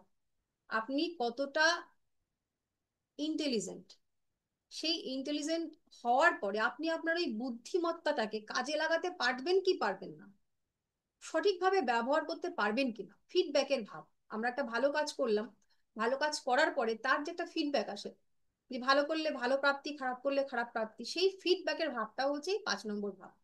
5 নম্বর ভাব হচ্ছে পূর্ব পুণ্য ভাব। আগের জন্মে আমরা যা করেছিলাম সেই সাপেক্ষে যে পুণ্যটা আমরা সঞ্চয় করে রেখেছি, সেই পুণ্যের ভাব হচ্ছে এই 5 নম্বর ভাব। আর হচ্ছে পূজা, বা একটা মানুষের মধ্যে যে ভক্তি থাকে, সেই ভক্তি ভাব, ইষ্ট দেবতার ভাব, প্রেমের ভাব। ভীষণ ইম্পর্ট্যান্ট একটা ভাব হচ্ছে প্রেম। আমাদের টোটাল কেরিয়ার জগতের মোটামুটি 50 অ্যাবভ প্লাস যে সমস্যায় মানুষজন আমাদের কাছে আসবে, সেটা হচ্ছে আমার প্রেমিকা চলে গেছে, আমার ব্রেকআপ হয়ে গেছে, সে ফিরে আসবে কিনা, তার সঙ্গেই আমার বিয়ে হবে তো, বা আমার কার সঙ্গে বিয়ে হবে। এই যে প্রশ্ন, এই প্রশ্নটা একটা বিরাট প্রশ্ন, এবং প্রচুর, প্রত্যেকের কাছে যদি 10খানা চার্ট আসে কাজ করার জন্য, তার মধ্যে মোটামুটি 5খানা চার্ট থাকবেই প্রেমের সমস্যার চার্ট। এবং এই দুঃখ যন্ত্রণা সকলেরই আছে। এই প্রেমটা ঠিক কেমন হবে, প্রেমটা জমবে কিনা, প্রেমটা শেষ পর্যন্ত পরিণতি পাবে কিনা, প্রেম করতে গিয়ে ঠকবেন কিনা, প্রেম করতে গিয়ে আপনি প্রতারণার শিকার হবেন কিনা, এই যে সমস্ত প্রশ্নের উত্তর, সেটা আমরা পাবো হচ্ছে এই 5 নম্বর ভাব থেকে। আর সব থেকে এক মানব জীবনের গুরুত্বপূর্ণ জিনিস যেটা, সেটা হচ্ছে সন্তান ভাব, আমার বংশ পরম্পরা। আমার পঞ্চম ভাব থেকে বিচার আমি করব যে আমার সন্তান ভাগ্য কেমন হবে। একজন মানুষ সে সন্তান লাভ করতে পারবে কি পারবে না, স্মুথলি হবে না করতে গিয়ে বাধাপ্রাপ্ত হবে, হলে কতটা বাধা, সে বাধাটা সে অতিক্রম করতে পারবে কিনা, ইভেন রিষ্টি মানে বাচ্চা সঠিকভাবে জন্মগ্রহণ করবে কিনা, সেই সমস্ত বিচারগুলো কিন্তু আমরা এই ফিফথ হাউস থেকে করে থাকি। পঞ্চম ভাব হচ্ছে ইনডোর গেম। যে সমস্ত গেম, মানে এটা বিনোদনের ঘরও বলা যায় পঞ্চম ভাব। যে সকল গেম আমরা ঘরের মধ্যে বসে খেলি, অর্থাৎ লুডো, ক্যারাম, দাবা, এই যে খেলাগুলো, সেই সমস্ত খেলাগুলো কিন্তু ইন্ডিকেট করা হচ্ছে ফিফথ হাউস। আর হচ্ছে আহ কোনো যে আমরা পরীক্ষাগুলো দিয়ে থাকি, মানে প্রতিযোগিতামূলক যে পরীক্ষা, সেই প্রতিযোগিতামূলক বা যে কোনো প্রতিযোগিতা, সেই প্রতিযোগিতায় হেরে যাওয়া, সেটাও কিন্তু 5 নম্বর ঘর থেকে বিচার করি। আচ্ছা, 3 নম্বর ঘরে একটা মূল্যবান জিনিস আমরা লিখতে ভুলে গেছি, সেটা হচ্ছে সংগ্রাম এবং সাহস। একটা মানুষ কতটা সংগ্রামী হবে এবং তার কতটা সাহস হবে, সেইটা আমরা বিচার করি কিন্তু 3 নম্বর ভাব থেকে। 5 নম্বর ভাব পরাক্রম। নিয়ে কারোর প্রশ্ন আছে? হারাটাই বিচার হবে, জেতাটা হবে না না, জেতাটা হবে, প্রতিযোগিতায়? জেতাটা হবে 6 নম্বর ভাব থেকে। যে কোনো ভাবের, যে কোনো ভাবের থেকে আমরা যেটা বিচার করি, তার 12 নম্বর ভাব হচ্ছে সেই জিনিসটার মৃত্যু বা শেষ হয়ে যাওয়া বা ক্ষয়প্রাপ্ত হওয়া। 6 নম্বর থেকে আমরা প্রতিযোগিতার জিতে জিতে যাওয়াটাকে দেখি এই 6 নম্বর ঘর থেকে। হ্যাঁ, এবার এই 6 নম্বর ঘরের 12 নম্বর ঘরটা হচ্ছে 5 নম্বর ঘর। তাহলে এই যে প্রতিযোগিতা, তার হেরে যাওয়াটা হচ্ছে এই ভাবটা, মানে এই প্রতিযোগিতাটা শেষ হয়ে যাবে, ব্যয় হয়ে যাবে, খতম হয়ে যাবে এই 12 নম্বর ঘরে এসে। তাই এইটা হচ্ছে প্রতিযোগিতার ভাব। এই প্রতিযোগিতা শেষ হয়ে যাওয়াটা হচ্ছে তার 12 নম্বর ঘর, অর্থাৎ পঞ্চম হাউস। ঠিক আছে? আর কারো কোনো প্রশ্ন? বেশ, এরপর আমরা চলে যাব হচ্ছে 6 নম্বর ভাব। 6 নম্বর ভাব হচ্ছে রোগ, ঋণ, শত্রুতা। রোগ, ঋণ, শত্রুতা। শত্রুতা কিভাবে তৈরি হয় এটা আমাদের ভালোভাবে বুঝতে হবে। এই মানে এই যে 6th হাউস, আমার মতে আমি মনে করি যে 6th হাউসটা ভীষণ ইম্পর্ট্যান্ট একটা হাউস। আমাদের ইহ জন্মে আমরা যেটা পড়েছিলাম যে নিত্যকর্মের মাধ্যমে আমরা যে আমাদের ভাগ্যটা নির্ণয় করতে পারি বা আমরা ভাগ্য তৈরি করতে পারি। এই যে আমরা সবসময় বলে থাকি যে ভাগ্য বলে কিছু হয় না, আপনার কর্মই আপনার ভাগ্য, আপনি কর্ম করলেই আপনার ভাগ্য উন্নতি হবে। তো সেই কর্মটা তো সব কর্ম নয়, সেই কর্মটা হচ্ছে আমাদের নিত্যকর্ম। এই জগতে আমরা জন্মগ্রহণ করার পরে যে কর্মগুলো দিয়ে আমাদের ভাগ্যের উন্নতি করতে পারি। তো সেই কর্মগুলো করার সময় এই 6 নম্বর ভাবটা কিন্তু খুব ইম্পর্টেন্ট। কিরকম? প্রথমেই আসি আমরা শত্রুতা দিয়ে, এবং এই 6 নম্বর ভাবের সঙ্গে বাকি প্রত্যেকটা ভাব কিন্তু ওতপ্রোতভাবে জড়িত, ভীষণ ভাবে। 6 নম্বর ভাব থেকে আমরা ষড়রিপুর বিচার করি। ষড়রিপু আপনারা সকলেই জানেন। ষড়রিপু, সেই ষড়রিপু কি? ষড়রিপু হচ্ছে কাম, ক্রোধ, লোভ, মোহ, মদ, মাৎসর্য। কাম, ক্রোধ, লোভ, মোহ, মদ এবং মাৎসর্য। মদ কথার অর্থ হচ্ছে অ্যাটাচমেন্ট, আর মাৎসর্য কথার অর্থ হচ্ছে ঈর্ষা। তো এই, ম্যাডাম আরেকটা কি বলবেন? হ্যাঁ, কাম, ক্রোধ, লোভ, মোহ, মদ এবং মাৎসর্য হয়েছে। হুম। তো যখনই আমাদের এই যে ষড়রিপু, শাস্ত্র বলছে এর নিয়ন্ত্রণ করতে, এটাকে ত্যাগ করা উচিত, কিন্তু কলিযুগে সেটা সম্ভব নয়। কলিযুগে শাস্ত্র বলছে নিয়ন্ত্রণ করতে। এই যেমন দেখুন, সর্বোপরি যতগুলো আহ রিপু আছে, এই রিপুর মধ্যে সব থেকে ভয়ানক রিপু কোনটা? লোভ। সেই লোভটা কেবলমাত্র খাদ্যের লোভ, টাকার লোভ তাই না, সার্বিক লোভ। লোভের ঊর্ধ্বে আমরা মানুষ পৌঁছতেই পারি না। নামের লোভ, কারোর তো নামের লোভ, কারোর সম্পদের লোভ লোভ, কারোর সম্মানের লোভ, কারোর প্রতিপত্তির লোভ, কারোর পয়সার লোভ, কারোর বাড়ি গাড়ির লোভ, কারোর নারীর লোভ, কারোর পুরুষের লোভ। এই যে সমস্ত চাহিদা, আমাদের চাহিদার যখন সেটা নিয়ন্ত্রণে থাকে, সেটা লোভের মধ্যে পড়ে না। যখনই সেই চাহিদাটা এক্সেস হতে শুরু করে, মানে আমার একটা একতলা বাড়ি আছে, কোনো রকমে দিন গুজরান হয়ে যায়, আমার তাতে কোনো সমস্যা নেই, এটা লোভের মধ্যে পড়ে না। কিন্তু একতলা বাড়ি থাকতে থাকতে আমি স্বপ্ন দেখছি আমার একটা দোতলা বাড়ি হবে, তাতে একটা ব্যালকনি হবে, সামনে আমি কিছু ফুল ফুল গাছ লাগাবো, তারপরে তাতে দামি দামি টাইলস বসাবো, একটা আলাদা স্পেশাল ঘর হবে, বা আমার একটা সুন্দর সাজানো গোছানোর ঘর হবে, ঠাকুর ঘর হবে। এই যে স্বপ্নগুলো, সেই স্বপ্নগুলো কিভাবে আসছে আমাদের মনে? একটা লোভকে কেন্দ্র করে আসছে, একটা লোভকে আশ্রয় করে আসছে, সেই প্রাপ্তির লোভ। এই লোভে যখনই কিনা বাধা প্রাপ্ত হয় কেউ, কোনো পার্টিকুলার ঘটনা বা কোনো পার্টিকুলার মানুষ, তখনই আমাদের মধ্যে সৃষ্টি হয় কি? ক্রোধ। এবং যখন ক্রোধ সৃষ্টি হয়, সেই ক্রোধের পরে আমাদের কি থাকে না? ক্রোধ হয়ে গেলে সাধারণভাবে কি আমাদের মাথা ঠিক থাকে না, অর্থাৎ আমাদের এই যে লগ্ন হাউস, এই লগ্ন হাউসটা খারাপ হয়ে যায়। আর কি হয়? মাথা ঠিক না থাকার জন্য আমরা কি করি? ভুলভাল কথাবার্তা বলতে থাকি। ভীষণ রাগ হয়ে গেছে, ভীষণ রাগ হয়ে গেছে, এবং একটা মানুষ একেবারে কাম, এই মানুষটা হচ্ছে যোগী, কিন্তু আমাদের ব্যাচের যোগীরাজ নন, যিনি হচ্ছে যোগী। সেই রকম মানুষ পাওয়াটা খুব আহ মানে এখন তো একেবারেই খুব অসম্ভব বিষয়। তো যখনই রাগ হয়ে যায় তখন আমরা হচ্ছে আনাপ শনাপ বকতে থাকি। আমাদের এই যে 2য় নম্বর ঘরটা, সেটা কিন্তু ব্লক হয়ে যায়। এবার যখনই আমরা খারাপ ব্যবহার করি কারোর সঙ্গে, তখন কি হয়, আমাদের যোগাযোগ ভাব সেটা নষ্ট হয়ে যায় এবং আমাদের মনের শান্তি সেটাও নষ্ট হয়ে যায়, এবং তারপরে যে আমাদের পূর্ব ভাব ছিল সেটাও খানিকটা ক্ষান্ত হয়ে যায়। এইরকম ভাবে প্রত্যেকটা ভাব 6 হাউসের সঙ্গে কিন্তু জড়িত। যখন আপনি প্রচন্ড রেগে যাচ্ছেন, আপনার প্রচন্ড মাথা গরম হয়ে যাচ্ছে, তখন কি হচ্ছে, আপনি কোনো না কোনো ভাবে আপনার শরীরটাকে ক্ষতিগ্রস্ত করছেন। অর্থাৎ আপনি এরপরে হতেই পারে আপনার সেরিব্রাল অ্যাটাক হয়ে গেল, হতেই পারে আপনি সেই সময় একটা বড় সড়ো আপনার ব্লাড প্রেশার চড়ে গেল, তা কি হয়ে গেল, আপনার রোগ হয়ে গেল, রোগ। সেই রোগটাও কিন্তু আমরা এই 6 নম্বর ভাব থেকে বিচার করি। যখনই আপনার শত্রুতা হয়ে গেল, রোগ হয়ে গেল, শত্রুতা হয়ে গেল, এবং তারপরে কি আসলো, ঋণ। আজকে আপনার কাছে ইন হ্যান্ড এই মুহূর্তে খুচরো পয়সা কত আছে, মানে টাকা, এক্ষুনি আপনি আপনার ওয়ালেট খুলবেন এবং 5 লক্ষ টাকা নেই তো, হয় ব্যাংকে আছে, কিংবা কিছু মানুষের ব্যাংকেও নেই, কিছু মানুষের জমিতে আছে, কারোর কাছে অনেক পয়সা আছে কিন্তু মিউচুয়াল ফান্ডগুলোতে ইনভেস্ট করা হচ্ছে, সেগুলো ভাঙতে হবে। তাহলে এক্ষুনি যদি আমার শরীর খারাপ হয়, আমার এক্ষুনি যদি আমার 1 লাখ টাকা টাকা লাগে, তাহলে কি করতে হবে, এটিএম দেবে না, ব্যাংক বন্ধ হয়ে গেছে, তাহলে ফোন করো, কার কাছে আছে 5 জনের কাছে ফোন করে আমি এই মুহূর্তে তাকে বাঁচাই, কাল সকালে সকলকে দিয়ে দেবো। আমাদের ঋণ করতে হচ্ছে। এই যে রোগ, ঋণ, শত্রুতা, সেটা কিন্তু মূলত তৈরি হচ্ছে কিন্তু ওই ষড়রিপুকে কেন্দ্র করে। যে যে বিষয়টা হচ্ছে, মূল হচ্ছে লোভ। এইটাকে যদি আমরা কন্ট্রোল করতে পারি, রাগটাকে যদি আমরা কন্ট্রোল করতে পারি, তাহলে কিন্তু আমাদের জীবনের অনেকটা ব্যালেন্স হয়ে যায়। তো সেই রোগ, ঋণ, শত্রুতা, এই টোটাল বিষয়টা আমরা বিচার করে থাকি হচ্ছে 6 নম্বর ঘর থেকে। এছাড়া আইনত ঝামেলা, যখনই শত্রুতা আপনার সঙ্গে কারোর হয়ে গেল, সে দিল আপনার নামে একটা মামলা ঠুকে, এই আইনত ঝামেলাটাও কিন্তু আমরা 6 নম্বর ঘর থেকে দেখি।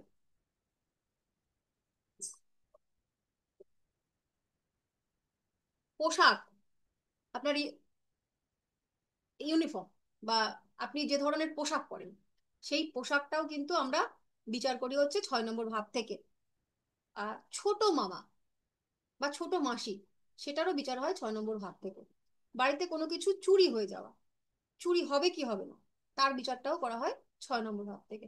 6 নম্বর ভাব থেকে আমরা দেখি আমাদের বাড়িতে পোষ্য পেট, কুকুর, বিড়াল, কে কুকুর পুষতে ভালোবাসবে, কে বিড়াল পুষতে ভালোবাসবে, কে গরু পুষতে ভালোবাসবে, এবং সেই পেট মানে পোষ্যটা পোষার পরে, পোষ্য আসার পরে আপনার বাড়ির অবস্থা ভালো হবে না মন্দ হবে, সেই বিচার করা হয়। আপনার অধস্তন মানে আপনার যে কর্মচারী, সেই কর্মচারী বিচারটাও আমরা কিন্তু 6 হাউস থেকে করি। সর্বোপরি যেটার জন্য আমরা মরিয়া, আমরা প্রত্যেকে পাগল হয়ে চলেছি, সেটা হচ্ছে চাকরি, সার্ভিস, জব।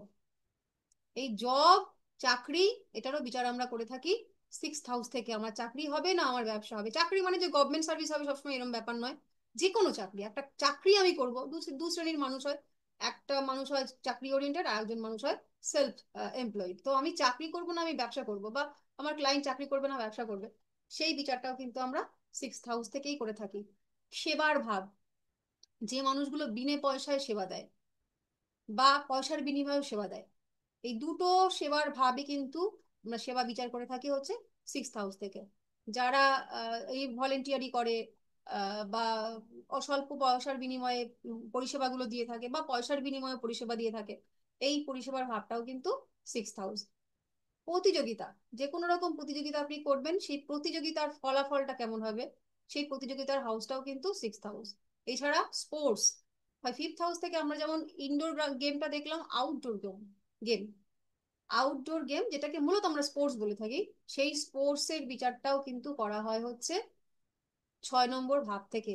যেমন রোগের বিচার হয়, রোগ নিরাময়ের বিচারটাও 6 নম্বর ঘর থেকে হয়, অর্থাৎ রোগীর হিলিং, ডক্টর, উকিল, সেসবেরও বিচার কিন্তু এই 6 নম্বর ভাব থেকে হয়। আচ্ছা, আর একটা যেটা হচ্ছে আমাদের ডেইলি রুটিন। আমাদের এখানে যতজন আমরা রয়েছি তাদের প্রত্যেকেরই ডেইলি রুটিন আলাদা। কে কটার সময় ঘুম থেকে উঠছে এবং কে কটার সময় ঘুমোতে যাচ্ছে।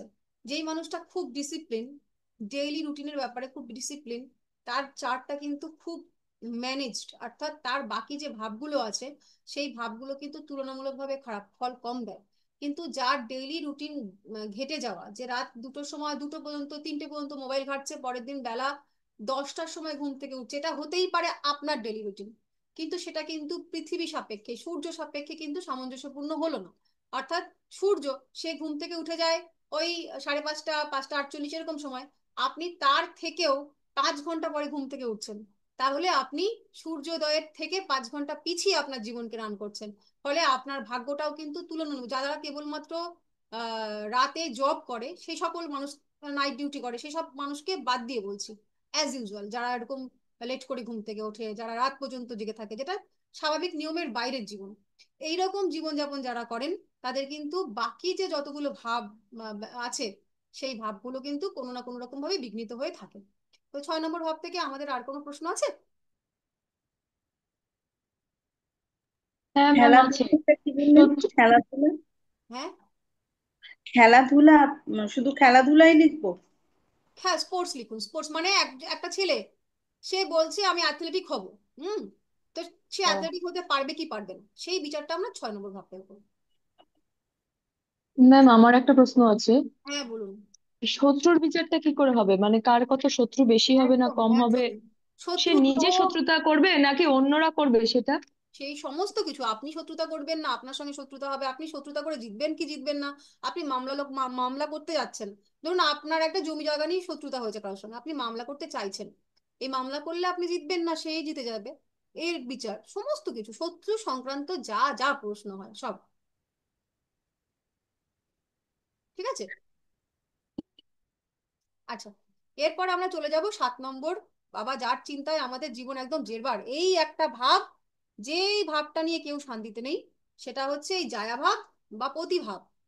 আমার বিবাহিত জীবন, সবাই বিয়ে আগে করার আগে পর্যন্ত নাচতে থাকে, আর বিয়ে করার পরে কপালে হাত দিয়ে বসে পড়ে, কেন যে করলাম।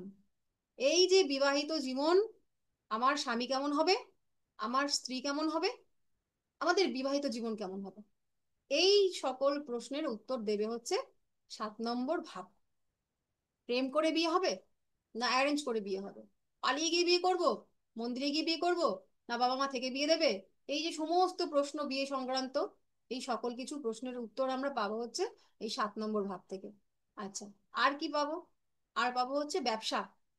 ব্যবসার মূলত ভাব হচ্ছে 7 নম্বর ভাব। 7 নম্বর ঘর থেকে আমরা দেখবো এই মানুষটা যদি ব্যবসা করে, তাহলে তার ব্যবসার জায়গাটা কেমন, সেটা ভালো, সেটা মন্দ, সেটা অনেক ভালো নাকি অনেক খারাপ, সে ক্ষতিগ্রস্ত হবে না হবে না।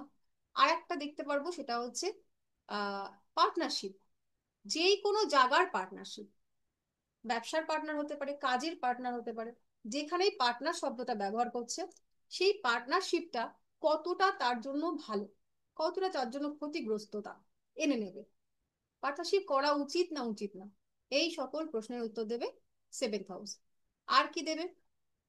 আর দেবে হচ্ছে 7th হাউস হচ্ছে সব সময় আপনার উল্টো দিকের যে মানুষটা বসে আছে, সেই মানুষটা, মানে এখন যেমন ধরুন আমি আপনাদের ঠিক উল্টো দিকে বসে আছি, তার মানে এখন আমি আপনাদের 7th হাউস, যখন যার সঙ্গে ঠিক উল্টো দিকে আপনি বসে কথা বলছেন, একেবারে আপনার মুখোমুখি যে মানুষটা, সেই মানুষটা কিন্তু আপনার 7th হাউস। তো সেই যে ধরুন আপনার এমন একটা জব হয়েছে, যখন যেটা যে জবটাতে আপনাকে মুখোমুখি কথা বলতে হয়, এই মুখোমুখি কথা বললে আপনি কতটা সাকসেসফুল হবেন, বা আপনি আপনার উপর ওই উল্টো দিকের মানুষটা হাবি হবে না, আপনি তাকে কোন রকম ভাবে বুঝাতে পারবেন, সেই সমস্ত প্রশ্নের উত্তরটা হচ্ছে 7 নম্বর ভাব। মানে আপনাদের যে যেমন ধরুন প্রত্যেকের হচ্ছে ক্লায়েন্ট বেস জব হবে, যদি আমরা অ্যাস্ট্রোলজিটাকে জীবিকা হিসেবে নিয়ে নিই, তাহলে আপনি আপনার উল্টো দিকের মানুষটাকে কতটা প্রভাবিত করতে পারবেন, সেটার উত্তর দেবে কিন্তু আপনার 7 নম্বর ঘর। কতটা প্রভাবিত করতে পারবেন এবং কি পন্থায় প্রভাবিত করতে পারেন, কতটা প্রভাবিত করতে পারলেন আপনি জেনে নিলেন যে আমার হয়তো খুব একটা ভালো প্রভাব আসবে না, কিন্তু কিভাবে আসবে সেই উত্তরটাও কিন্তু 7 নম্বর ঘরে লুকিয়ে আছে। ঠিক আছে। আর কি? কামের ভাব, সহবাসের ভাব, একজন মানুষের যে সহবাস, যে কাম, কাম বাসনা, সেইটা কতটা বা সেটা ঠিক কি ধরনের হবে, সেটাও কিন্তু নির্ণয় করছি আমরা এই 7 নম্বর ভাব থেকে। আর যে কোনো রকম বৈধতা, যে কোনো সম্পর্ক বৈধ এবং অবৈধ দুটো জায়গার থেকে হয়, এই বৈধ সম্পর্ক, সেই সম্পর্কটা আমরা দেখি কিন্তু 7 নম্বর ঘর থেকে। আর এই ঘরটা হচ্ছে মারক ঘরও, অর্থাৎ এখান থেকে শরীর স্বাস্থ্য ইত্যাদির ক্ষতিগ্রস্ততা হতেও দেখতে পাওয়া যায়। এই হলো আমাদের 7 নম্বর ঘর। আর 7 নম্বর ঘর নিয়ে কারো কোনো প্রশ্ন আছে? ম্যাডাম, বৈধ সম্পর্ক যদি 7 নম্বর থেকে আট দেখি, নম্বর ঘর থেকে অবৈধ। ম্যাম একটা বলছি, এই যে উল্টো দিকের লোকটা, হুম। তা আমার উল্টো দিকে যে কোনো লোক বসছে, ঠিক আছে, প্রত্যেকের তো মেন্টালিটি আলাদা, তাহলে আমার তো একটাই প্ল্যানেট বসে আছে 7 নম্বর ঘরে, এটা কি করে তাহলে হবে? রাম শ্যাম যদু মধু যত বড় হনুই হোক না কেন, যদি 7 নম্বর ঘর তোমার স্ট্রং থাকে, তো তুমি নরেন্দ্র মোদীকেও বুঝিয়ে চলে আসতে পারবে। সেটা কি করে বুঝবো ম্যাম? সেটা আমরা যখন শিখবো তখন শিখবো। আচ্ছা, এখন শুধু আমরা কি কি বিচার করতে পারি সেটা শিখছি মানে সব। আমি বোঝাতে পারবো সেটাই, সেই লোকটা না তাহলে সেইটা। না, তুমি যে তোমার 7 নম্বর ঘর যদি স্ট্রং থাকে তাহলে তুমি বোঝাতে পারবে। কিন্তু যদি তোমার 7 নম্বর ঘর স্ট্রং না থাকে, বা দেখা গেল সপ্তমপতি তোমার লগ্নে বসে আছে, তাহলে 7 নম্বর ঘর যে তোমার উল্টো দিকে বসবে সে তোমায় বুঝিয়ে চলে যাবে, তুমি বোঝাতে পারবে না। তুমি চাইলে কিছু আচ্ছা, বোঝাবো বলে বসেছি, উল্টে তুমি তার কাছ থেকে বুঝে বাড়ি চলে আসলে, এরকম। ঠিক আছে ম্যাম। হুম। আচ্ছা, এবার 8 নম্বর ঘর, এটা হচ্ছে নিধনের ঘর। প্রথমে আমরা পড়েছি, নিধন মানে হচ্ছে মৃত্যুর কারণ। এই ঘর থেকে আমরা বিচার করি আমরা কিভাবে মারা যাব, কিভাবে মারা যাব, আয়ু বা মৃত্যুর কারণ। যে কোনো রকমের পীড়া, মানসিক অস্থিরতা, ফ্রাস্ট্রেশন, যন্ত্রণা, শোক, অপমানিত হওয়া, হ্যাঁ, মানে যে কোনো জায়গায় যে এমন একটা যন্ত্রণা, মানে যন্ত্রণা বলতে মানসিক কষ্ট পেলাম, তার থেকে আমাদের মনে হলো মরে যাওয়াটা অনেক ভালো ছিল। এই রকম মানসিক কষ্ট, পুলিশি ঝামেলা। হুম। তারপরে হচ্ছে আম, এই যে আমরা জিনিসপত্র বন্ধক রেখে আসি, সেই বন্ধক। আর একটা জিনিস হচ্ছে আহ অনুপার্জিত ধন। এমন মানুষ আছে যারা দেখবে কিছু ইনকাম করে না, কিন্তু তাদের আহ টাকা পয়সার কোনো সময় অভাব হয় না, কিভাবে যেন ভূতে জুগিয়ে দেয়।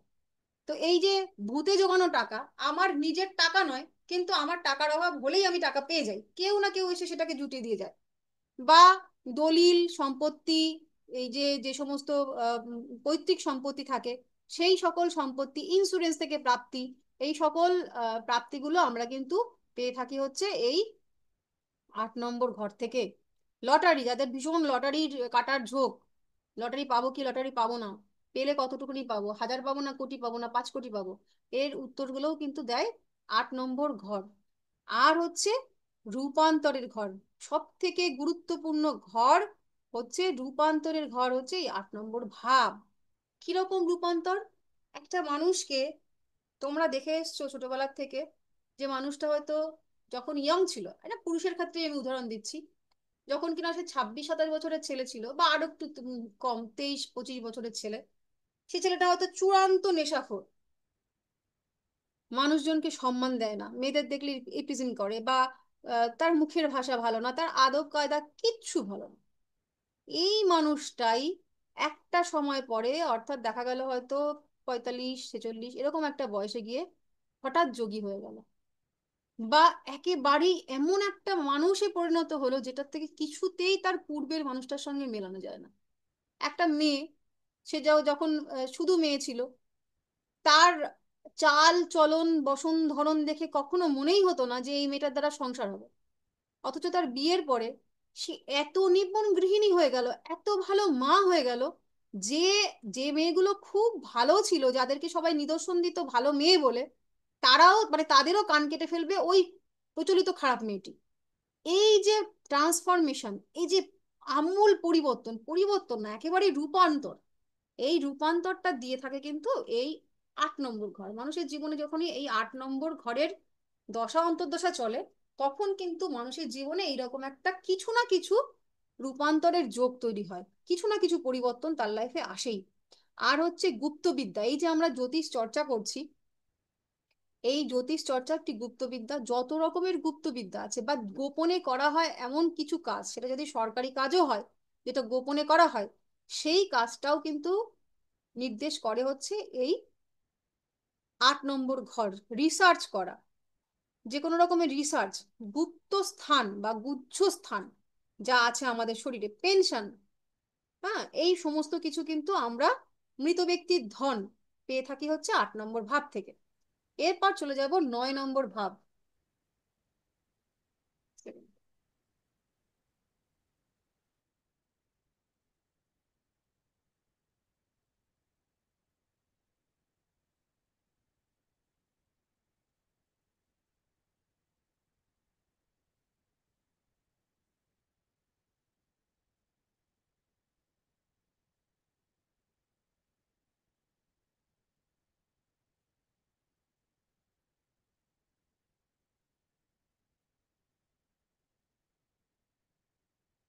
ম্যাম সাউন্ড আসছে না।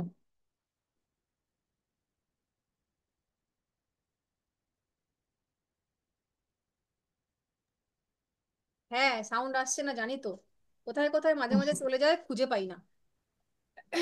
হ্যাঁ, আচ্ছা, এই তো এসে গেছে।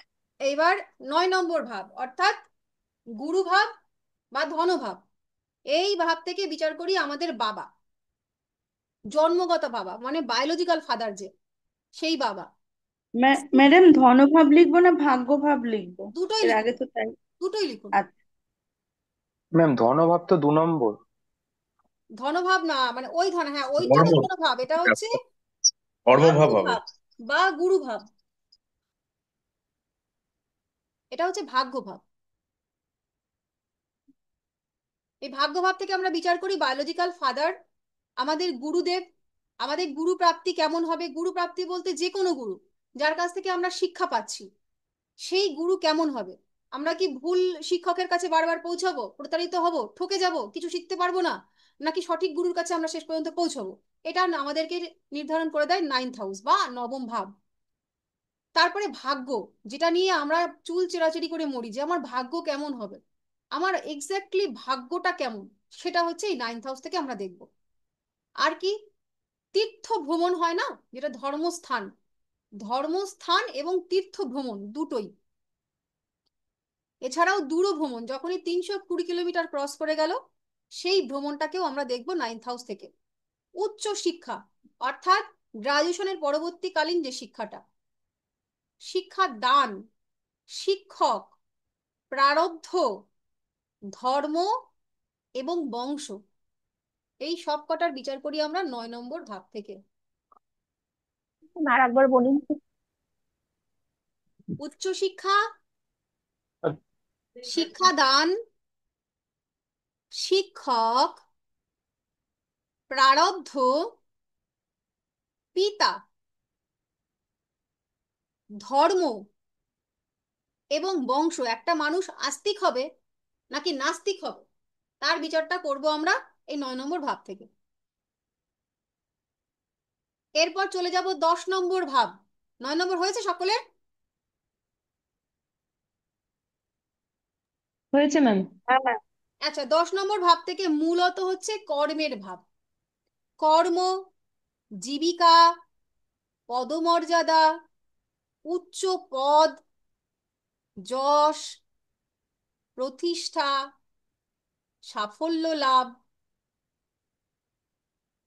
এই যে কোনো কর্ম রিলেটেড যা কিছু, সেটা আমরা বিচার করব 10 নম্বর ভাব থেকে। আচ্ছা, এইখান থেকে আমরা বিচার করব আবারও বাবার। এই বাবাটা আর আগের নবমের বাবার মধ্যে একটু পার্থক্য আছে। কিরকম? এমন অনেক মানুষের জীবনে ঘটে যে এমন একটা মানুষ, মানে সন্তান জন্ম দিয়েছে, জন্ম দেওয়ার পরে ডিভোর্স হয়ে গেল, বা জন্ম দেওয়ার পরে লোকটা সেপারেট হয়ে গেল, সন্তানের প্রতি কোনো দিন কোনো রকম দায় দায়িত্ব পালন করেনি। এই যে বায়োলজিক্যাল ফাদার, ওইটা হচ্ছে নবম হাউস। কিন্তু তার জায়গায় এমন একজন মানুষ, সেটা মায়ের দ্বিতীয় বড় হতে পারে, বা এমনি হয়তো কোনো একটা মানুষ, সে বাবার সমস্ত দায় দায়িত্ব, সেটা জেঠু হতে পারে, বা যে মানুষটাই সেই বাবার দায় দায়িত্ব বা বাবার কাছ থেকে পাওয়া যা কিছু, সেটা আমরা যে পেলাম যে মানুষটার কাছ থেকে, সেই বাবার বিচার হবে কিন্তু 10 নম্বর হাউস থেকে। যার কাছ থেকে আমরা বাবা সুলভ বা বাবার মতন, এক্স্যাক্টলি বাবার মতন মানুষ, মানে ট্রিটটা পেলাম, সেই বাবার বিচার হবে কিন্তু 10 নম্বর ঘর থেকে। ক্লিয়ার? আচ্ছা, বস যারা চাকরি করেন, তাদের ক্ষেত্রে বসের বিচারটাও কিন্তু 10 নম্বর ভাব থেকে হবে। এরপর হচ্ছে আরেকটা ইম্পর্টেন্ট ভাব, সেটা হচ্ছে 11th হাউস বা একাদশ ভাব বা আয় ভাব।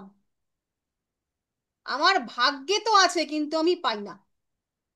মনে করুন আপনার ভাগ্য বলে আপনি হিমালয়ে পৌঁছে গেছেন ঘুরতে, এইটা মনে হয় বহুবার দিলাম এক্সাম্পল। ভাগ্যে চলে গেছেন হিমালয়ে, কিন্তু যাওয়ার পরে আপনার প্রচন্ড শরীর খারাপ হয়ে গেল, মাথা যন্ত্রণায় মাথা তুলতেই পারছেন না, হিমালয় তো হিমালয়, হিমালয়ের হাও আপনি দেখতে পারলেন না, শুধু শুয়ে শুয়ে বাড়ি চলে আসলেন। এই যে ভাগ্যে থাকলো, তথাপি আপনার প্রাপ্তি হলো না। এই প্রাপ্তি হবে না, হবে হবে কি হবে না, এর বিচারটা আমরা করে থাকি হচ্ছে 11th হাউস থেকে। আর হচ্ছে যে কোনো ধরনের ইচ্ছা প্রাপ্তি। আপনি একটা ইচ্ছা করলেন যে আমার জীবনে এটা ঘটুক, ভাগ্য তো একটা দেবে। এছাড়াও আপনি একটা মনে মনে কামনা করলেন যে আমার জীবনে এটা যেন আমি পাই, আমার জীবনে ওটা যেন আমার হয়। এই যে প্রাপ্তিটা, ইচ্ছার যে প্রাপ্তি, সেটা ঠিক কতটা হবে, হবে কিনা, হলে কিরকম ভাবে হবে, তার উত্তরটা দেবে 11th হাউস। আপনার বড় ভাই বা বোন, বন্ধু,